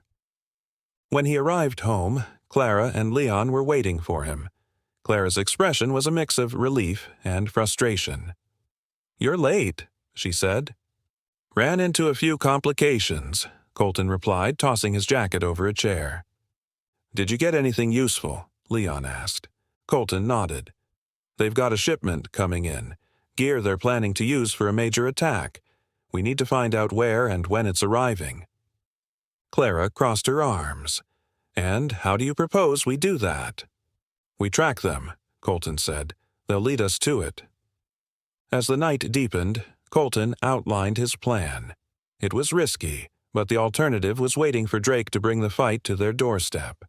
Willow Creek couldn't afford to wait any longer. The only way to survive was to step directly into the lion's den and come out unscathed. Colton's plan for the midnight raid was simple in theory, but fraught with danger in execution. Using intelligence from the Iron Pit, he pinpointed a warehouse at the edge of town where the bikers' shipment was expected. This was no ordinary supply run. The shipment contained weapons and gear critical to Drake's next offensive. Cutting it off would cripple the gang's momentum. The plan called for precision and stealth. Colton briefed Clara, Leon, and a small group of trusted residents in the dimly lit community center. Maps of the warehouse and its surroundings were spread across a table, illuminated by a flickering lamp. "The warehouse is here," Colton said, tapping the map. "Drake's men will likely use the side entrance to offload the shipment. We'll position ourselves here and here." He pointed to two spots offering good cover. "Our goal is to intercept the shipment before it leaves the building. No unnecessary risks. Get in, get out." Clara crossed her arms. "And if things go south?" "They won't," Colton said. "But if they do, fall back to the trucks. No heroics." Leon nodded. "What about reinforcements? Drake won't let this slide if we take his shipment." "That's why we move fast," Colton replied. "We'll be ghosts before they know what hit them." The raid began at 2 a.m., under the cover of darkness. The group approached the warehouse in two pickup trucks, headlights switched off to avoid detection. The air was cold and heavy, and every sound seemed amplified in the night's stillness. As they neared the warehouse, Colton signaled for the group to stop. He and Leon slipped out first, moving silently through the shadows to scout the area. Clara stayed behind with the others, gripping her flashlight-turned baton tightly. The warehouse loomed ahead, its corrugated metal walls reflecting the pale light of the moon. A single truck was parked by the side entrance, its back doors open. Two bikers stood nearby, smoking cigarettes and chatting in hushed tones. "2 guards by the truck," Colton whispered into his radio. "No sign of the rest." Leon crouched beside him, squinting at the warehouse. "What about inside?" "We'll find out," Colton said. "Stay low." The group advanced slowly, splitting into pairs as they approached the building. Clara and Leon circled to the left, while Colton led another pair round the right. They moved like shadows, their footsteps muffled against the dirt. Inside the warehouse, the atmosphere was tense. The faint hum of machinery echoed through the cavernous space, and the air smelled of oil and dust. Crates were stacked high along the walls, and a dim light flickered from a bulb hanging near the center. Colton motioned for the group to spread out. Clara took up position behind a stack of crates, her eyes scanning the area for movement. Leon joined her, his hand resting on the walkie-talkie clipped to his belt. "Clear so far," Clara whispered. "Keep it that way," Colton replied. He gestured toward the truck parked outside. "Let's make this quick." As they began inspecting the crates, a sound broke the silence, a metallic clang, followed by hurried footsteps.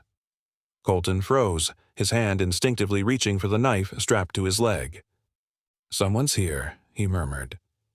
A moment later, a voice rang out. "Hey, who's back there?" The bikers outside had noticed the intruders.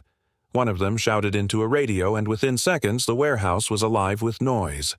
Doors slammed, voices shouted, and heavy boots pounded against the floor. "Fall back," Colton ordered. "Move, now." The group scattered, ducking behind crates and dodging incoming bikers.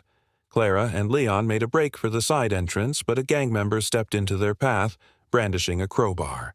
Without hesitation, Clara swung her baton, catching the man in the ribs. He crumpled with a grunt, and they kept running.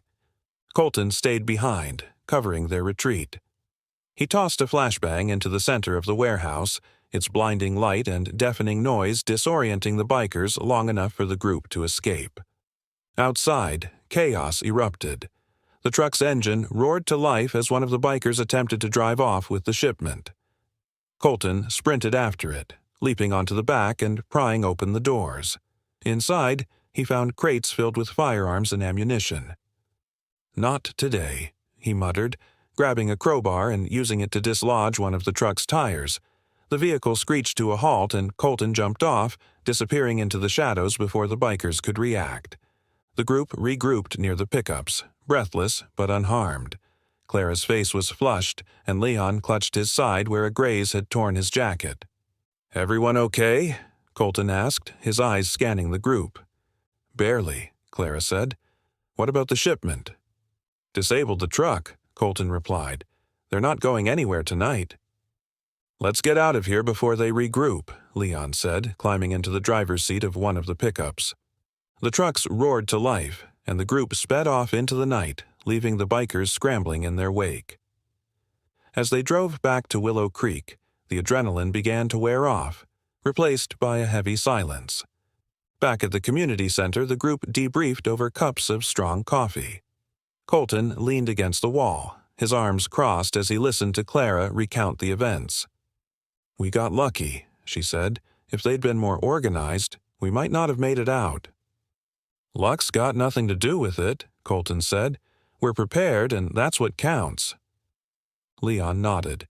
"Still, they'll come for us now. We just poke the bear." "Let them," Colton replied, his voice steely. "They'll find out this isn't a fight they can win." The room fell silent as the weight of his words settled over the group.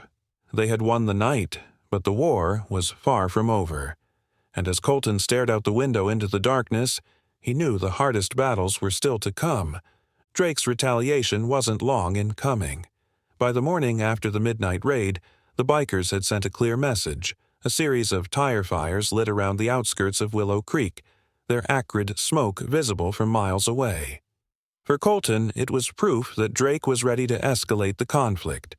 But it was also an opportunity. If Drake was rattled, he'd make mistakes. The fires weren't just a scare tactic. They were a test. The bikers wanted to see how far they could push the community. Colton, however, had no intention of waiting to find out. It was time to strike back, this time on their terms. The plan came together quickly. Colton gathered his core team, Clara, Leon, and two other trusted fighters, Pete and Mia. They met in a secluded corner of the community center, the air thick with tension as Colton laid out the details. "Drake's regrouping, but he's overconfident," Colton began, spreading a hand-drawn map across the table. "He thinks we're scared, but we're not. Tonight, we're hitting them where it hurts." He pointed to a location marked with an X. "This is their supply depot. It's where they're stashing fuel, bikes, and equipment for their next offensive. We take it out, and we cripple their ability to strike back." Leon studied the map. "How many guards are we looking at?" "Jake's intel says 8 to 10, but we can't trust those numbers. Assume there's more," Colton replied. "That's why this has to be surgical. No wasted time, no unnecessary risks." Clara nodded, her jaw tight. "What's the fallback plan if things go wrong?" "There's an old service road here," Colton said, tracing a line on the map. "It's overgrown, but it'll get us out of there fast. We use it if we have to." By nightfall, the team was ready. They dressed in dark clothing and carried minimal gear, just enough to get the job done. Colton led the way as they piled into an unmarked van. The ride to the depot was tense, the only sounds the hum of the engine and the occasional crackle of the radio.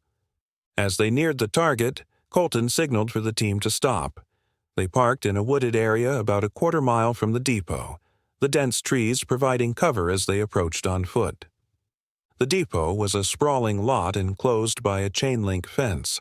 Floodlights illuminated rows of parked motorcycles and stacks of fuel drums.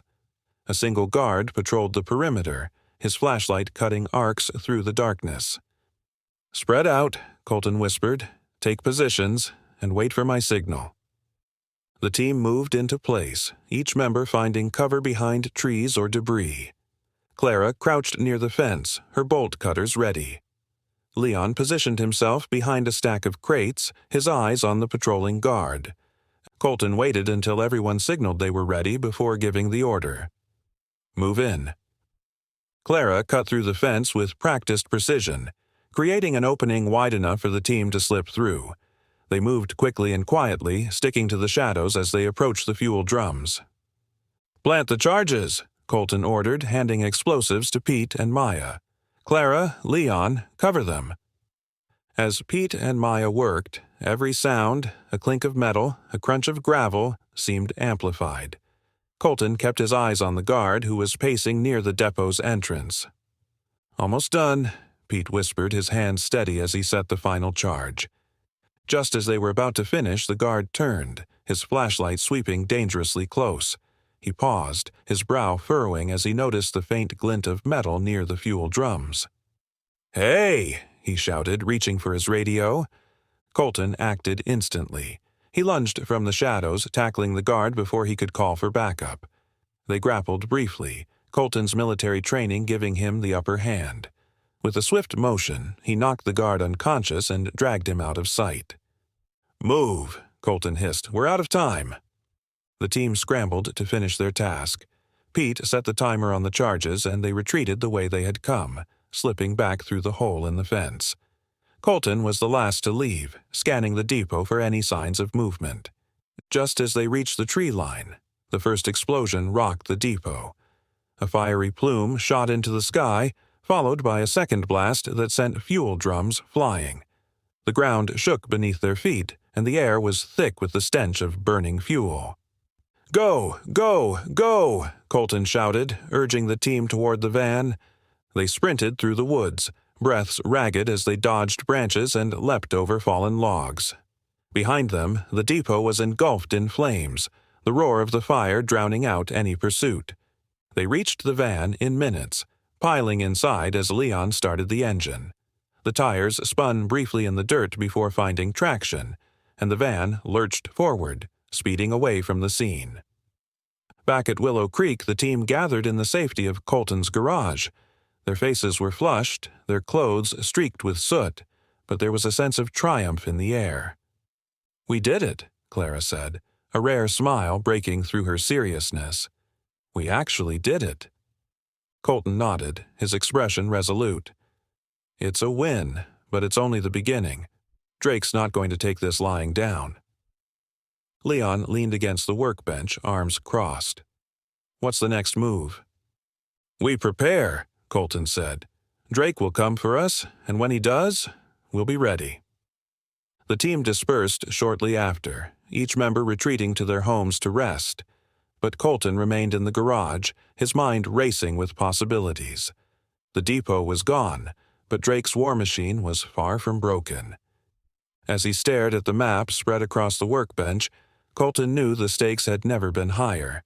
This wasn't just a fight for survival. It was a battle for the future of Willow Creek, and he was determined to win. The depot raid had shifted the balance, but Colton knew the reprieve would be brief. Drake's retaliation would come, and it wouldn't be subtle. The destruction of their fuel and equipment had made a statement, but it had also backed the gang into a corner. Colton's military instincts told him that a desperate enemy was often the most dangerous. In the aftermath of the raid, Colton convened another meeting in the community center. The room was packed with Willow Creek's key defenders, residents who had stepped up to protect their town. Maps and photographs were spread across the table, creating a makeshift war room. "We're not done," Colton said, his voice calm but commanding. "The depot was a victory, but Drake's still out there. We've slowed him down, but we haven't stopped him." Clara, seated near the edge of the table, raised an eyebrow. "So, what's the next move?" "We force his hand," Colton replied. He tapped a point on the map, a remote area outside of town. "This is Drake's primary safe house. If we hit him there, we can break his operation." Leon frowned. "That's risky. What if he's expecting us?" "He's not," Colton said. "Drake's focus is on retaliation. He'll assume we're playing defense. This gives us the element of surprise." The plan was ambitious. Colton laid out the details, walking the group through each step. The safe house was a fortified compound surrounded by dense woods and open fields. According to intel, it was staffed with a rotating crew of bikers, with Drake himself using it as a base of operations. "Our goal isn't just to strike," Colton explained. "We're going to dismantle his network piece by piece. Drake's operation relies on communication and coordination. We cut those lines, and his gang collapses." "How do we do that?" Pete asked, leaning forward. "We start with the comms hub," Colton replied, pointing to a satellite tower on the map. "It's positioned near the compound. If we take it out, we cripple their ability to organize.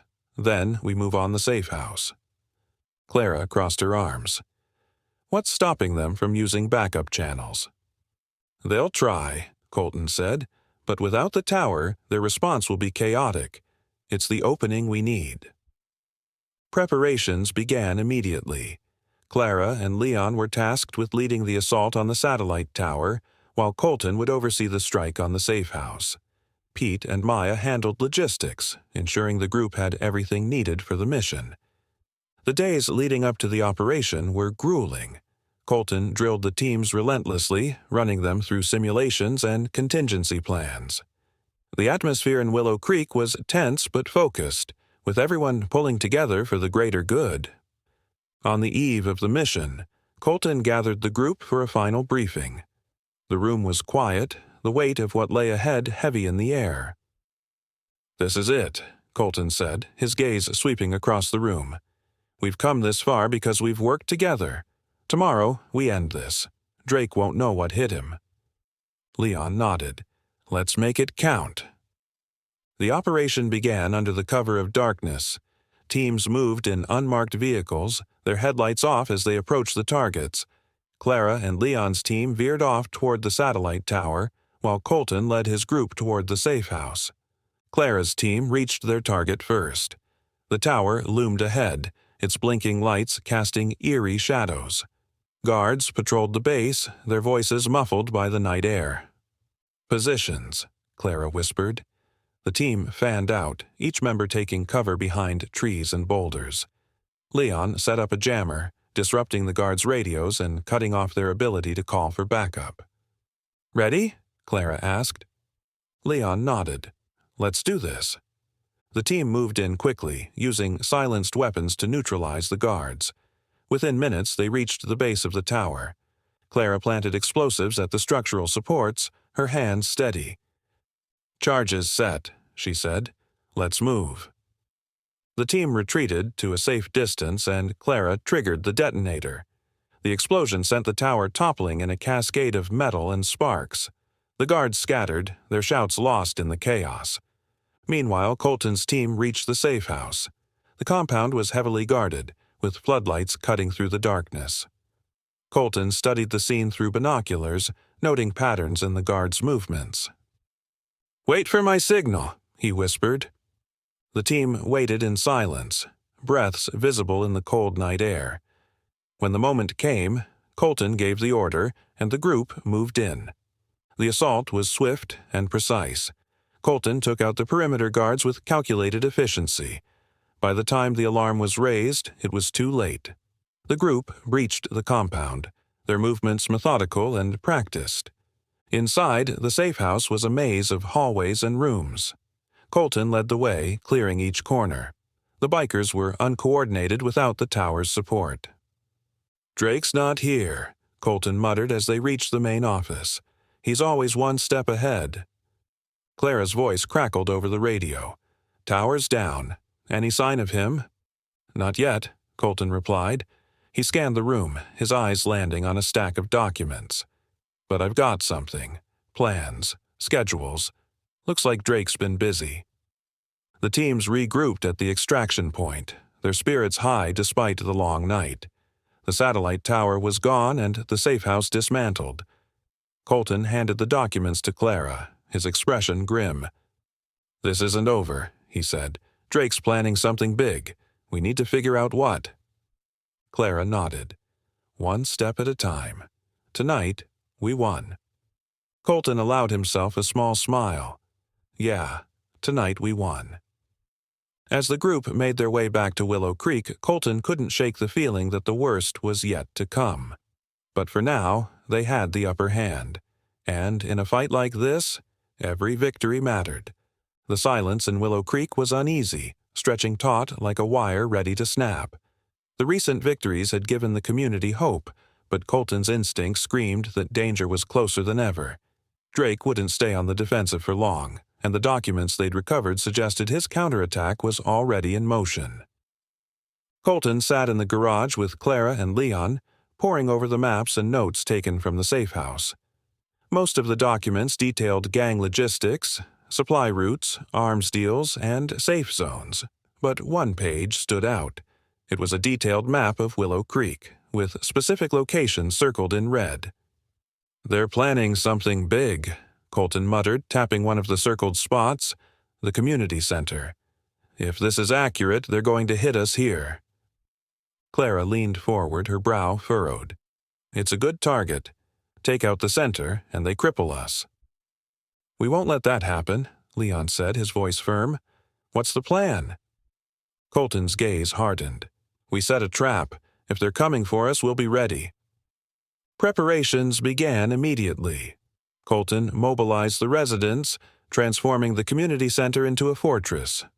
Windows were reinforced with steel plates, entry points barricaded, and choke points established to funnel attackers into disadvantageous positions. The residents worked tirelessly, driven by equal parts fear and resolve. Meanwhile, Colton and his core team scouted the outskirts of town for signs of Drake's forces. They found tracks near the eastern road, evidence of motorcycles passing through recently. The tracks led to a wooded area, and Colton knew instinctively this was where Drake would stage his ambush. "This is it," he said, crouching near the tracks. "They're going to hit us from here." Clara crossed her arms, glancing at the dense trees. "So, what do we do?" "We hit them first," Colton replied. "If we wait, they'll have the advantage. But if we take the fight to them, we can turn the tables." The ambush was set for the following night. Colton split his team into two groups, one to lure Drake's forces into a trap, and the other to execute the counterattack.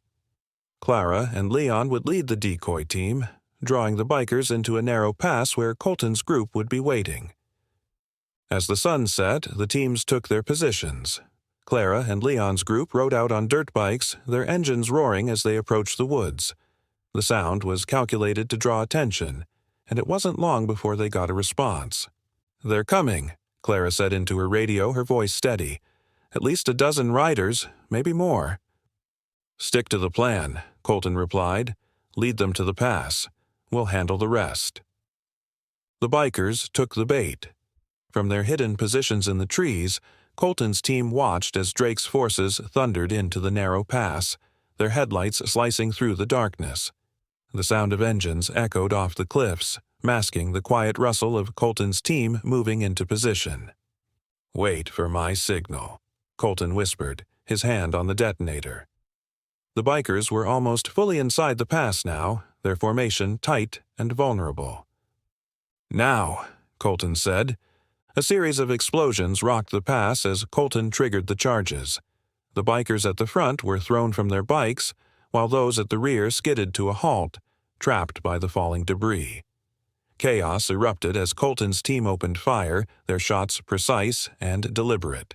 The cacophony of gunfire and shouting filled the narrow space, creating a disorienting symphony of war. Clara's group joined the fray moments later, flanking the bikers from behind. The narrow confines of the pass worked to their advantage, funneling Drake's forces into a killing zone. The bikers fought back fiercely, their desperation driving them, but they were outmaneuvered and outgunned. The battle was short but brutal. When the dust settled, the pass was littered with wrecked bikes and injured bikers. Colton's team moved quickly, disarming those who were still conscious and securing the area. Clara knelt next to one of the bikers, a young man clutching his side where a bullet had grazed him. "Why are you here?" she demanded, her voice ice-cold. "What's Drake planning?" The biker spat blood, glaring up at her. "You think this is over? Drake's got more men. He'll burn this place to the ground." Clara's expression hardened. "Not if we stop him first." The captive biker scoffed, his defiance faltering under Clara's steady glare. "You have no idea what's coming." Back in Willow Creek, the aftermath of the ambush was met with a mix of relief and unease. They had won another battle, but it was clear that Drake's forces were far from defeated. Colton gathered his team in the community center, his expression grim as he addressed them. "This was a victory, but it's not the end," he said. "Drake's going to escalate. We need to be ready for whatever he throws at us." Leon nodded. "What's the next move?" Colton glanced at the map on the table, his eyes lingering on the locations they hadn't yet secured. "We take the fight to him. No more waiting. We end this." As the meeting broke up, Colton stood alone in the community center, staring out the reinforced window. The night was quiet now, but he knew it wouldn't last. The war for Willow Creek was far from over, but for the first time, he felt a glimmer of hope. They weren't just surviving anymore. They were fighting back. The air was thick with tension as Drake paced inside the dimly lit warehouse that now served as his temporary base. The once confident leader of the bikers was beginning to show cracks in his demeanor. His gang had suffered loss after loss and his resources were dwindling. The ambush at the pass was a humiliation he couldn't afford, and whispers of dissent were circulating among his men. Drake slammed his fist onto the table, rattling the scattered maps and photographs. His second-in-command, Victor, stood nearby, watching cautiously. "We can't let them humiliate us like this," Drake snarled. "That town, those people, they think they can win. We're going to show them what happens when you cross me." Victor hesitated. "Drake, we've lost too many already. The men are restless. They're starting to think this isn't worth it." Drake rounded on him, his eyes blazing. "It's not worth it? We've poured everything into this. Willow Creek is the key. Once we control it, we control the entire region. We're too close to back down now." Victor shifted uncomfortably. "We need a solid plan. No more rushing in blind. Colton's outsmarting us at every turn." Drake took a deep breath. "Fine," he said coldly. "We'll plan. This time we're going all in. No half measures." The gang's leadership gathered that evening, their faces grim. Drake spread a map across the table, pointing to key locations in Willow Creek. "They've fortified the community center. That's their nerve center. We take it out, and they're done." One of the younger bikers, Jason, spoke up. "How do we get past their defenses? They're expecting us." Drake smirked. "We don't hit them head-on. We make them come to us." He pointed to a warehouse on the outskirts of town. "We set a trap. Spread rumors, send a fake message that we're regrouping here. They'll come running, thinking they can finish us off, but we'll be waiting." Victor frowned. "It's risky. If they catch on—" "They won't," Drake snapped. "Colton thinks he's so smart, always one step ahead. Let's see how he likes walking into an ambush." Drake's desperation began to show. He barked orders with more intensity, his paranoia spilling into interactions with his men. He doubled the guards and personally oversaw explosives placement. Despite his bravado, Drake couldn't shake the feeling time was running out. "What if this doesn't work?" Victor asked quietly one night. Drake didn't answer immediately. He stared out at the dark horizon. It has to. This is all or nothing. Victor said nothing but studied Drake's profile, noting the tension in his jaw and the flicker of doubt in his eyes. For the first time, he wondered if his leader's bravado might be masking a deeper fear. Meanwhile, in Willow Creek, Colton and his team reviewed intel from the captured biker. The man had been defiant, but after hours of interrogation, he finally cracked, revealing Drake's supposed base. "It's a trap," Colton said immediately. "Drake knows we'll come after him. He's counting on it." Clara nodded. "So what do we do? Ignore it?" "No," Colton replied. "We spring the trap, but on our terms." The room fell silent as Colton outlined his plan. "We'll divide into 2 teams. One will approach the warehouse and draw attention. The other will flank them, taking out their men and cutting off escape routes. We hit them hard and fast. This ends here." The night of the operation, tension hung in the air. Colton's team moved under the cover of darkness. As they approached the warehouse, they could see the bikers milling around, their numbers smaller than anticipated. "They're spread thin," Clara whispered. "Drake must be desperate." "Desperate men are dangerous," Colton replied. "Stay sharp."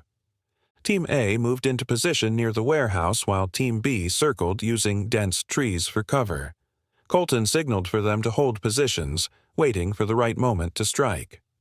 Inside the warehouse, Drake paced anxiously. His men were on edge. Victor approached, his expression tense. "They're coming." Movement in the trees. Drake's lips curled into a grin. "Good. Let them come." The first explosion caught the bikers off guard. Colton triggered one hidden explosive from a safe distance, sowing confusion among Drake's men. Smoke filled the air as Team A launched their assault, gunfire cutting through the chaos. Drake's men scrambled, but Colton's team was relentless. Clara led a group through a side entrance, taking out guards. Colton coordinated from the tree line, his sharp commands keeping the operation smooth.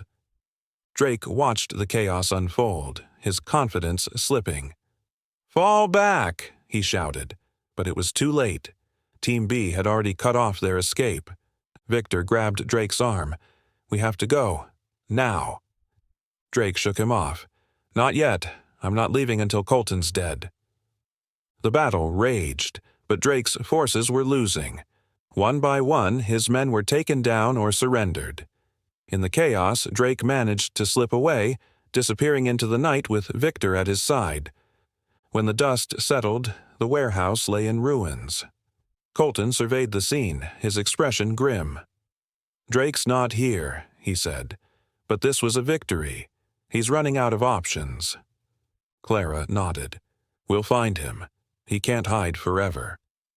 As the team regrouped and prepared to return to Willow Creek, Colton couldn't shake the feeling the fight was far from over. Drake's desperation made him dangerous. The final confrontation was drawing closer. For now, though, they had taken one more step toward reclaiming their town. The moon hung low over Willow Creek, its pale light illuminating the quiet streets. The town had grown eerily silent in the days following the warehouse raid. Colton knew this calm wouldn't last.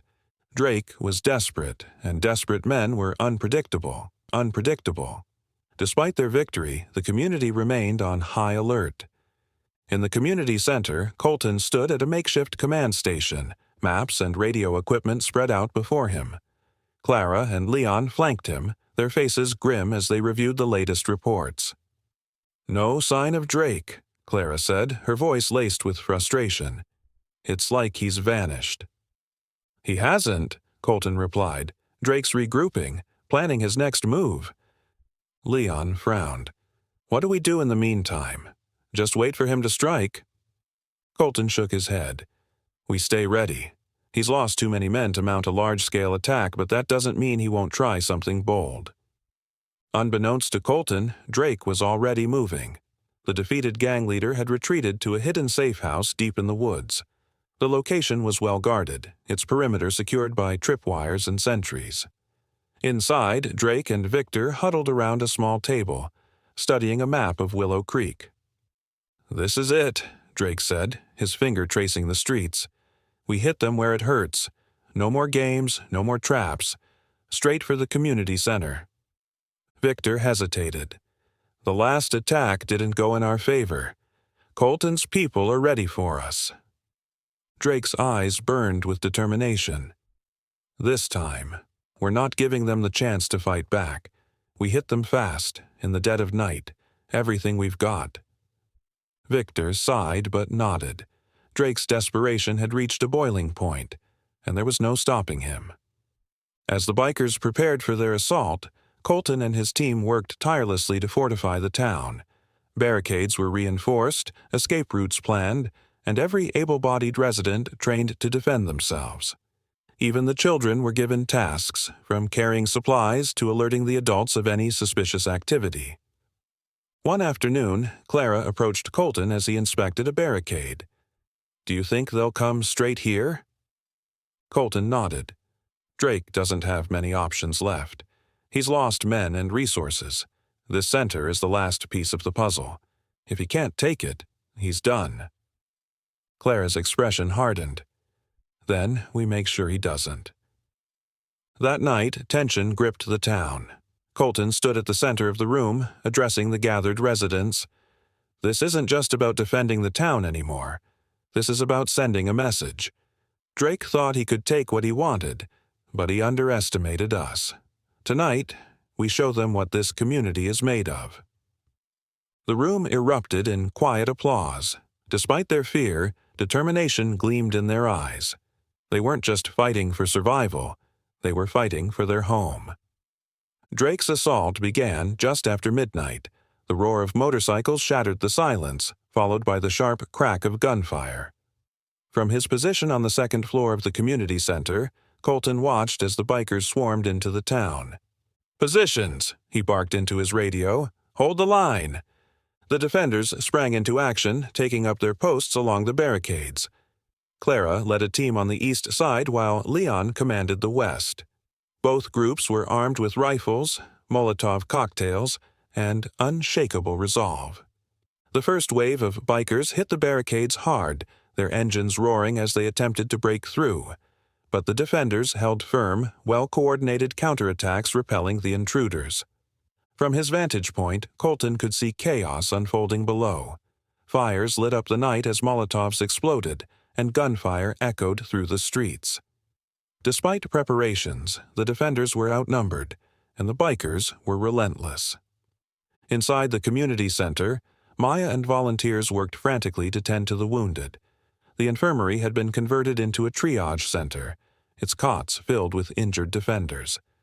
Despite the chaos outside, Maya remained calm, her steady hands a source of comfort. "Keep the pressure on that wound," she instructed a young volunteer, her voice firm but kind. "We'll get through this." As the battle raged on, Colton realized something was off. The bikers' movements seemed disorganized, their attacks lacking coordination. It was as if they were deliberately drawing attention away from something. "Clara," he said into his radio, "what's the situation on your side?" "Stable for now," she replied. "Why?" "Something's not right. They're not hitting us with everything they've got. Feels like a distraction." Clara paused. "You think they're planning something bigger?" Before Colton could respond, an explosion rocked the building, shaking the walls and sending debris raining down. He scrambled to his feet, his ears ringing from the blast. "They're inside," someone shouted. "Drake's men breached the rear entrance." Colton's heart raced as he grabbed his weapon and headed toward the commotion. The community center had become a battlefield, its once safe walls now under siege. He found Clara and Leon in the main hall, their faces grim as they coordinated the defense. "Drake's here," Colton said, his voice steady despite the chaos. "He's making his move." Leon nodded. "What's the plan?" "We split up," Colton replied. "Clara, take a team and secure the upper floors. Leon, you're with me. We're going after Drake." As the defenders moved into action, Colton couldn't help but feel the weight of the moment. This was it, the final confrontation. One way or another, the trap was closing, and Drake would have nowhere left to run. The din of chaos echoed through the community center as Colton pushed through narrow corridors. The smell of smoke and gunpowder mixed with cries of the wounded. Each step brought him closer to the commotion, his rifle steady in his grip. Leon was at his side, his expression grim. "They've breached the lower levels," Leon said, his voice barely audible. "What's the play?" Colton didn't hesitate. "We drive them back and corner Drake. He's here, I can feel it." In a storage room on the first floor, Drake and Victor surveyed their surroundings. Harsh shadows emphasized Drake's fury. Shouts of his men and echoing gunfire from outside rattled him. He could feel the plan slipping away, each sound a reminder of how close they were to losing everything. "We don't have much time," Victor muttered. "They'll lock us down." Drake clenched his fists, his knuckles white. "Not yet. I want Colton. I'm not leaving without him." Victor hesitated. "Drake, this isn't about him anymore. We're losing." "Then I'll take him down myself," Drake snapped. "Get the men ready to cover me." Victor didn't argue further, though his unease was clear. The once fearless leader now seemed consumed by obsession, and Victor couldn't ignore the doubt creeping into his own mind. Colton and Leon reached the main hall as bikers burst through a barricade. The defenders, thinly spread, fell back. Without missing a beat, Colton raised his rifle, taking out 2 bikers with precision. Leon flanked to cut off the rest. "Hold your ground!" Colton shouted to the defenders. "Reinforcements are coming. Don't let them push through." The tide turned as Clara's team arrived, driving the bikers back. Clara approached, her face streaked with dirt and sweat, but her eyes burned with determination. "We've secured the upper floors, but the rear entrance is under heavy attack." Colton nodded. "Keep them pinned. Leon and I are going after Drake." Clara hesitated, her voice softening. "Be careful, Colton." He offered her a brief nod before moving forward. There was no time for reassurances. Not now. Drake moved cautiously with Victor and 2 men, his shotgun slung over his shoulder. Every noise made his pulse quicken. Shadows became imagined threats. The confident leader who had terrorized Willow Creek was now a man cornered, fighting not just for control, but for survival. "They're closing in," Victor whispered. "Then we don't stay," Drake sneered, his voice tight with frustration. They rounded a corner, boots echoing ahead. Drake signaled his men to take cover, weapons aimed at the approaching sounds. He gritted his teeth, each second stretching unbearably long. Colton slowed as he entered a dim corridor, signaling Leon to follow quietly. The air was thick with anticipation, the faint sound of distant gunfire adding to the tension. Colton's instincts screamed that Drake was near. A shot rang out, narrowly missing Colton. He ducked and returned fire toward the source. "They're here," Drake's voice boomed. "Come on, Colton, face me." Colton exchanged a glance with Leon before stepping forward. "Drake, it's over. Surrender, and maybe you'll walk out of here alive." Drake's laugh echoed, a bitter edge to it. "Afraid of you? Never." Gunfire erupted again, deafening in the narrow corridor. Colton and Leon took cover behind an overturned table, returning shots. Sparks flew as bullets ricocheted off the walls, adding to the chaos. Leon leaned closer. "We need to flank them. Draw their attention while I circle around." Colton nodded. "Go. I'll cover you." Leon slipped away, moving with the precision of someone who'd seen countless battles. Colton fired steadily, pinning Drake's men. Leon's plan worked. He took out a biker from behind with a single shot. Drake roared, his frustration boiling over. "Cowards! Come fight me!" With bikers falling, Colton surged forward, forcing Drake into retreat. Leon joined him as they advanced with purpose. Their movements were synchronized, a stark contrast to the panic radiating from Drake's dwindling forces. Drake shoved open a storage room door, disappearing inside. Colton followed, his weapon trained. The room, cluttered with crates and tools, was perfect for an ambush. "Enough running, Drake," Colton called. "It's over." Drake stepped out, his shotgun aimed. His face was a mask of rage and desperation. "It's not over until one of us is dead." "You don't have to do this," Colton said. "Surrender." Drake tightened his grip. "I'm not going to prison. If I'm going down, I'm taking you with me." Tension thickened. Colton's finger hovered on the trigger. For a moment, time froze. The two men locked in a battle of wills. Drake fired. Colton dodged, the blast tearing through crates. He returned fire, grazing Drake's shoulder. Leon burst in, rifle aimed. "Drop it!" he shouted. Drake hesitated, his gaze flicking between the two men. Blood dripped from his shoulder, but he kept his grip. "You're outnumbered," Colton said. "Don't make this worse." Drake's face twisted in fury. He raised his weapon, but Colton's shot rang out first. Drake fell back, his shotgun slipping from his hands. The room fell silent except for Drake's labored breathing. Colton and Leon approached cautiously. "It's over," Colton said quietly. "You've lost." Drake coughed, a bitter smile on his lips. "Maybe, but this town won't forget me." Colton knelt beside him. "No, they'll remember the people who stood up to you." As Drake's eyes fluttered closed, Colton stood and turned to Leon.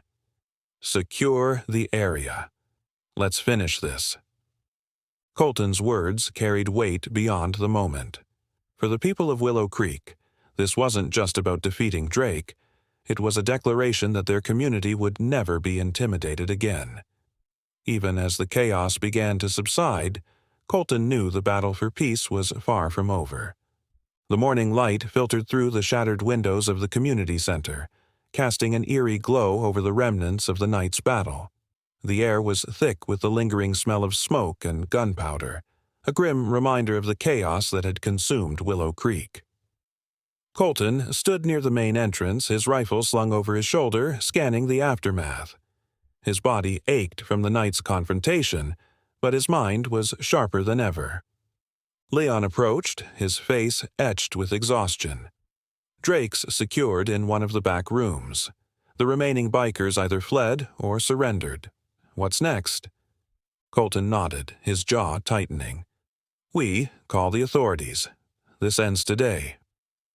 In a makeshift holding area, Drake sat slumped against the wall, his hands bound behind his back. His once imposing presence had diminished, replaced by quiet rage simmering beneath the surface. Clara stood guard, her rifle resting on her hip. She didn't trust Drake, not even in chains. "You're not so tough now, are you?" Clara muttered, her tone cold. Drake smirked despite the pain etched across his face. "You think this is over? You think locking me up will change anything?" Clara didn't respond, but the flicker of determination in her eyes was enough to silence Drake momentarily. Colton stepped into the room, his presence commanding. He motioned for Clara to lower her weapon, and she reluctantly complied.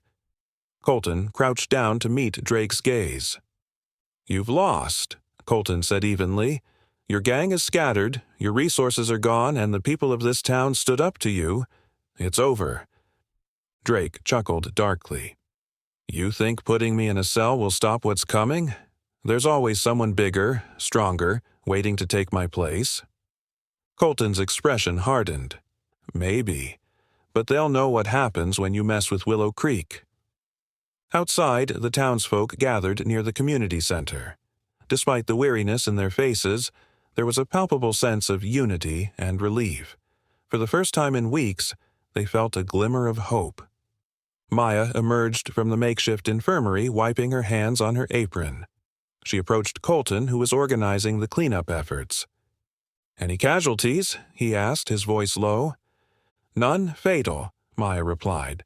"A few critical injuries, but they're stable. You did good, Colton." He shook his head. "We all did." The sound of approaching sirens broke through the morning stillness. A convoy of police vehicles rolled into the center of town, their lights flashing. Colton felt a mix of relief and apprehension. He had fought hard to protect Willow Creek, but now it was time to hand over the reins. The officers stepped out, their expressions a mixture of shock and determination as they took in the scene. The lead officer, a stocky man with a stern face, approached Colton. "You must be Colton Reyes," he said, extending a hand. "Sergeant Matthews, we've heard a lot about you." Colton shook his hand firmly. "Sergeant, thanks for coming." Matthews glanced around, his gaze lingering on the barricades and the remnants of the battle. "You and your people held your ground. Impressive." "It wasn't just me," Colton replied. "This town stood together, but we need you to take over now. Drake and his men are in custody." As the officers moved in to secure the bikers, Clara and Leon watched from the sidelines. There was a sense of finality in the air, but also an undercurrent of uncertainty. What would happen now that the immediate threat was gone? "Think they'll actually lock him up for good?" Clara asked, her voice tinged with skepticism. Leon shrugged. "Hard to say. Guys like Drake have a way of slipping through the cracks, but at least he's out of our hair." Clara nodded, though the doubt in her eyes remained. Inside the holding room, 2 officers escorted Drake out in handcuffs. He didn't resist, but his expression remained defiant. As he was led past the gathered townsfolk, murmurs spread through the crowd. Some shouted insults while others simply stared, their anger and pain evident. Colton stood near the convoy, watching as Drake was loaded into a police van. For a moment, their eyes met. Drake smirked, a final act of defiance, but Colton didn't flinch. He simply turned away, his focus on the people who had fought alongside him. As the convoy pulled away, taking Drake and the remaining bikers with it, Colton addressed the crowd. His voice was steady, though his exhaustion was evident. "We did this together," he began. "This town stood up against fear, against violence. We showed them that we won't back down. But this isn't just the end of a fight. It's the start of something bigger. Willow Creek is stronger because of each and every one of you." The crowd erupted into applause, their spirits lifted by Colton's words. For the first time in weeks, they felt a sense of victory, of reclaiming their home. That evening, Colton sat on the steps of the community center, watching as the sun dipped below the horizon. Clara joined him, a steaming mug of coffee in hand. "Thought you could use this," she said, handing it to him. He accepted it with a small smile. "Thanks." They sat in comfortable silence for a while, the weight of the day settling over them. "What now?" Clara asked finally. Colton stared out at the quiet streets, his expression contemplative. "We rebuild, and we stay ready. Just because Drake's gone doesn't mean the fight is over." Clara nodded. "But at least we know we can handle it." Colton glanced at her, a hint of pride in his eyes. "Yeah, we can." As the stars began to dot the night sky, the town of Willow Creek settled into an uneasy peace. They had won a battle, but Colton knew there were always more challenges ahead. For now, though, they could rest. The morning after Drake's arrest, Willow Creek stirred to life with an unfamiliar sense of calm. The usual tension that had hung over the town like a storm cloud was gone, replaced by a fragile hope. The streets were still littered with debris from the battle, shattered glass, broken barricades, and the occasional smear of scorched earth. But for the first time in weeks, the townsfolk walked with their heads high, ready to reclaim what had been taken from them. Colton walked through the center of town, his eyes scanning the damage. Clara and Leon flanked him, both of them exhausted but resolute. "Feels strange, doesn't it?" Clara said, breaking the silence. "No more bikers roaring down these streets." "It's a start," Colton replied, his tone measured. "But we've got a long road ahead. This town's been through hell." Leon gestured toward a group of volunteers clearing rubble near the community center. "At least they're willing to put in the work. That says something." Colton nodded. "Yeah, it says they're tougher than Drake ever gave them credit for." Inside the community center, Maya and a handful of volunteers worked tirelessly to tend to the wounded. The makeshift infirmary was still in use, its cots occupied by those injured in the fight. Maya moved between patients with practiced efficiency, her hands steady and her voice calm. "You need to rest too, you know," one of the volunteers said, watching Maya bandage a man's arm. "I'll rest when they're all on their feet," she replied, her tone leaving no room for argument. "These people fought for their town. The least I can do is make sure they heal." As the day wore on, the townsfolk gathered near the church, a natural meeting point for discussions and decisions. Colton stood at the front, addressing the crowd with his usual steady confidence. "We've won a battle," he began, his voice carrying over the murmurs. "But rebuilding this town is going to take all of us. It's not just about fixing buildings or cleaning up the streets. It's about remembering who we are, what this community stands for." A man in the crowd raised his hand. "What if they come back? Or someone worse?" Colton met the man's gaze. "Then we'll be ready. This town proved it can stand together. That's our strength. We don't need to rely on one person. We rely on each other."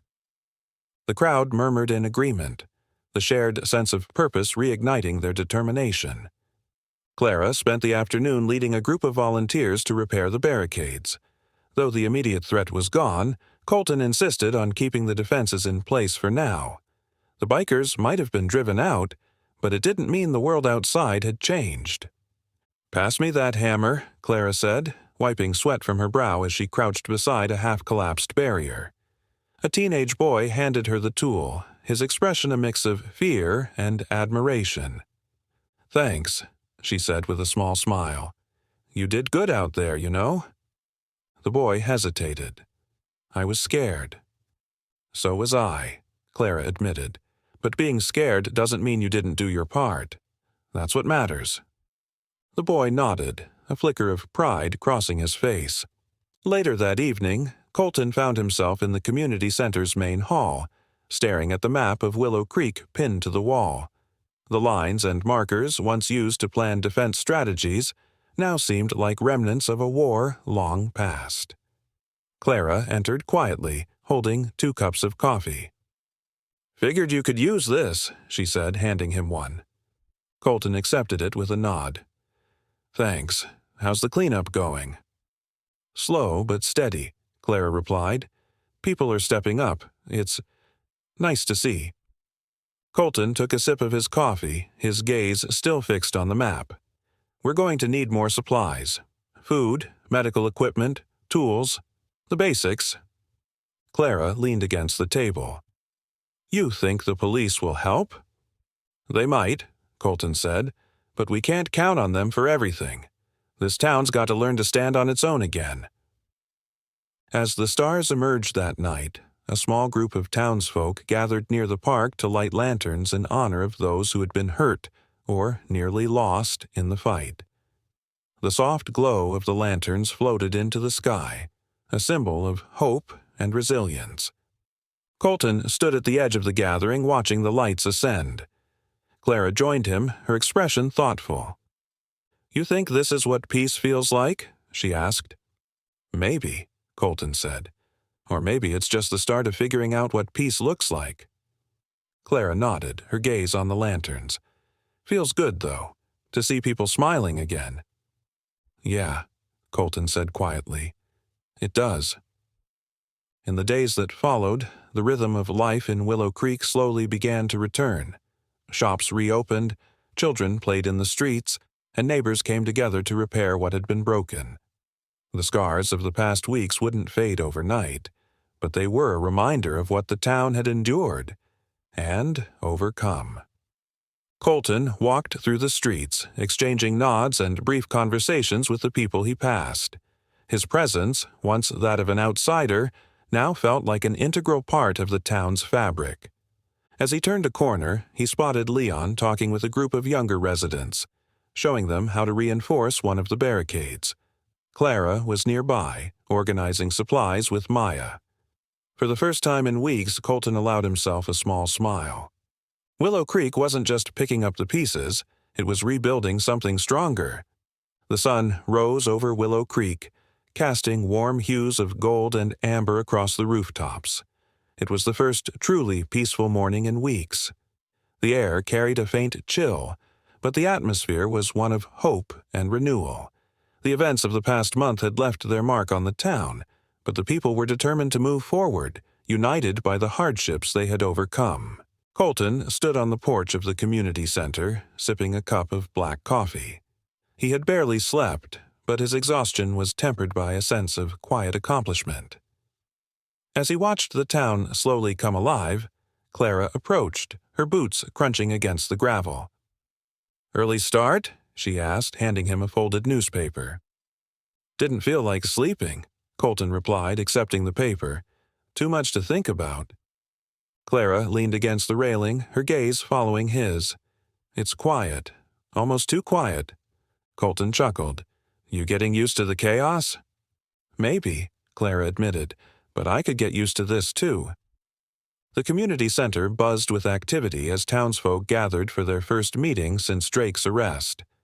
Tables were arranged in a semicircle, and a whiteboard stood at the front of the room, covered in notes and plans for the town's reconstruction.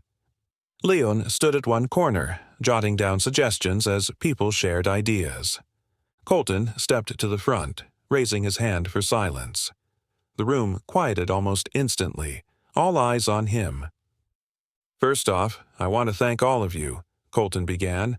"What we've been through, what we've survived, isn't something any one person could have handled alone. This town stood together, and because of that, we're here today, ready to rebuild." A ripple of agreement moved through the crowd. "But rebuilding isn't just about fixing buildings or cleaning up the streets," Colton continued. "It's about creating something stronger, something better. This is our chance to make Willow Creek a place where people feel safe, where they can thrive." A man near the back raised his hand. "What about security? How do we make sure nothing like this happens again?" "We stay prepared," Colton replied. "We've proven we can stand together. That's our greatest strength. If we keep that mindset, we'll handle whatever comes our way." After the meeting, Colton found Leon near the supply room, sorting through tools and equipment. He was explaining something to a teenager who had been helping with the cleanup effort. When Colton approached, Leon waved the boy off and turned his attention to him. "How's it looking?" Colton asked, gesturing to the supplies. "Better than I expected," Leon replied. "We've got enough to get started on the major repairs, but we'll need more for long-term projects." Colton leaned against the doorframe. "We'll figure it out. We always do." Leon smirked. "You're starting to sound like a small-town optimist." "Maybe this town's rubbing off on me," Colton said with a shrug. "And maybe I needed that." Clara spent the afternoon organizing a group of volunteers to clear the park. The space had been one of the first areas hit during Drake's initial takeover, and it had been left in ruins for weeks. Now, it was finally being restored. "Let's get those benches fixed up," Clara called out, pointing to a pile of wood planks and tools. "And someone start clearing the debris near the playground." A young woman approached, holding a clipboard. "We've got a lot of volunteers, but not enough tools to go around." "Make do with what we have," Clara said firmly. "The sooner we finish this, the sooner we can move on to the next project." As the group worked, laughter and conversation filled the air. For the first time in weeks, the park was alive with the sound of life returning to normal. Children ran through the freshly cleared paths, their laughter echoing, a sound that brought a smile to Clara's face. That night, the town held a small celebration in the park. String lights were hung from the trees, and tables were set up with food and drinks. Someone had even brought a guitar, and music filled the air. It was a modest event, but it felt monumental, a symbol of the town's resilience and determination. Colton wandered through the crowd, exchanging smiles and handshakes with the townsfolk. Many of them thanked him for his leadership, but he was quick to deflect the praise. "This was a team effort," he told them. "Everyone here played a part." Clara found him later sitting near the fire pit, staring into the flames. "You okay?" she asked, sitting beside him. "Yeah," Colton said after a moment. "Just thinking about what's next. Clara raised an eyebrow. You mean after all this? He nodded. The town's getting back on its feet, but there's still a lot of work to do, and I'm not sure what my role is in all of it. Clara placed a hand on his shoulder. You're part of this town now, Colton. Whether you stay or go, you've made your mark here. Colton glanced at her, a small smile tugging at his lips. Thanks, Clara. As the celebration wound down, the townsfolk began to disperse, their laughter and chatter fading into the night. Colton stood near the edge of the park, watching as the lights flickered against the dark sky. For the first time in weeks, he felt a sense of peace, a sense that Willow Creek was finally on the path to healing. The stars shone brightly overhead, a reminder that even after the darkest nights, light always returned. The sun was just beginning to crest over the hills surrounding Willow Creek, casting long golden rays across the town. The streets, once marred by fear and chaos, were now bustling with quiet purpose. Shops reopened, fences mended, and the sounds of construction echoed through the air. Willow Creek was rebuilding, not just physically but emotionally. Colton stood at the edge of town, his duffel bag slung over his shoulder. He had thought long and hard about his decision to leave, and while it wasn't easy, it felt necessary. His job was done here. The people of Willow Creek no longer needed a soldier to protect them. They had found strength in themselves. As he looked back at the town one last time, Clara approached, her steps brisk but hesitant. "You're really leaving, huh?" she asked, her voice softer than usual. Colton turned to face her, his expression unreadable. "Yeah, it's time." Clara crossed her arms, her brows furrowing. "You could stay, you know. Build something here. Be part of the next chapter." Colton smiled faintly. "I am part of it. But this town doesn't need me anymore. They've got you, Leon, and everyone else who fought for it. My place? It's somewhere else." She hesitated, searching his face for some indication that he wasn't entirely sure. But Colton's resolve was clear, and it was that certainty that made her step closer. "Still, it's going to be different without you," she said, her voice thick with emotion. "For all of us." Colton placed a hand on her shoulder. "You'll do great, Clara. You've already proven that." At the town square, a small crowd had gathered to see Colton off. Leon stood near the fountain, his arms crossed, a rare smile on his face. Maya was there too, her apron still smudged with flour from the bakery she'd reopened. Even the children, who had once eyed Colton with suspicion, now waved excitedly. Colton walked through the crowd, exchanging handshakes and quiet words of gratitude. Each person seemed to carry a mix of sadness and understanding. He had been their protector, their guide through one of the darkest times in their history. "Don't be a stranger," Leon said as Colton approached. His voice was gruff, but his eyes betrayed his emotions. Colton smirked. "Not my style." Leon chuckled. "Figures." Nearby, Clara stood with her hands in her pockets, watching the exchange. She didn't say anything, but her expression said enough. When Colton met her gaze, she gave him a small, reluctant smile. The walk to the bus station was quiet, the early morning air crisp and still. Colton's thoughts were a mix of memories, of battles fought, friendships forged, and the resilience of a town that had stood together in the face of overwhelming odds. He knew he was leaving them in good hands, but the weight of goodbye was heavier than he expected. As he reached the station, he turned back one last time. The town was bathed in the soft glow of sunrise, a testament to the new beginning they had fought so hard for. He felt a pang of pride, knowing he had played a part in it.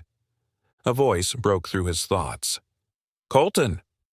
He turned to see Clara jogging toward him, a small object glinting in her hand. When she reached him, she pressed it into his palm. It was a keychain, a simple silver ring with the charm of a tree. "Take this," she said, slightly out of breath, "so you don't forget us." He looked at the keychain for a moment before slipping it into his pocket. "I won't." Clara hesitated, her eyes meeting his. "Thank you for everything." "You don't need to thank me," Colton replied. "This was your fight as much as mine. You won it." The bus arrived with a low rumble, its brakes hissing as it came to a stop. Colton boarded, taking a seat near the window. As the vehicle pulled away, he watched the town shrink into the distance, the people of Willow Creek becoming tiny figures against the backdrop of rolling hills. For the first time in a long while, Colton felt a sense of peace.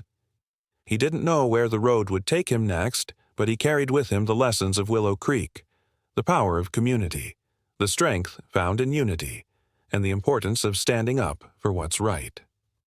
Back in Willow Creek, life continued. The park that had once been a battleground was now filled with laughter and joy. Clara and Leon worked tirelessly to ensure the town remained strong, their bond with the people only growing deeper. Maya's bakery became a gathering place for stories and memories, a hub of warmth and connection. In the years to come, Colton's name would become a quiet legend, a story told around campfires and family dinners. He wasn't just a soldier who had passed through, he was a catalyst for change, a symbol of hope in a time when hope had seemed impossible. And though Colton Hayes walked a path unknown, his legacy remained, rooted firmly in the hearts of those he had helped. Willow Creek would always remember the soldier who had stood with them, not just in battle, but in rebuilding a future worth fighting for. As the bus rolled further down the highway, Colton leaned back in his seat, the weight of the past lifting slowly from his shoulders. The road stretched on, endless and open, as he disappeared into the horizon. And somewhere beneath the vast expanse of sky, a man who had once fought for survival found a new purpose: to keep moving forward, carrying the light of those he had left behind.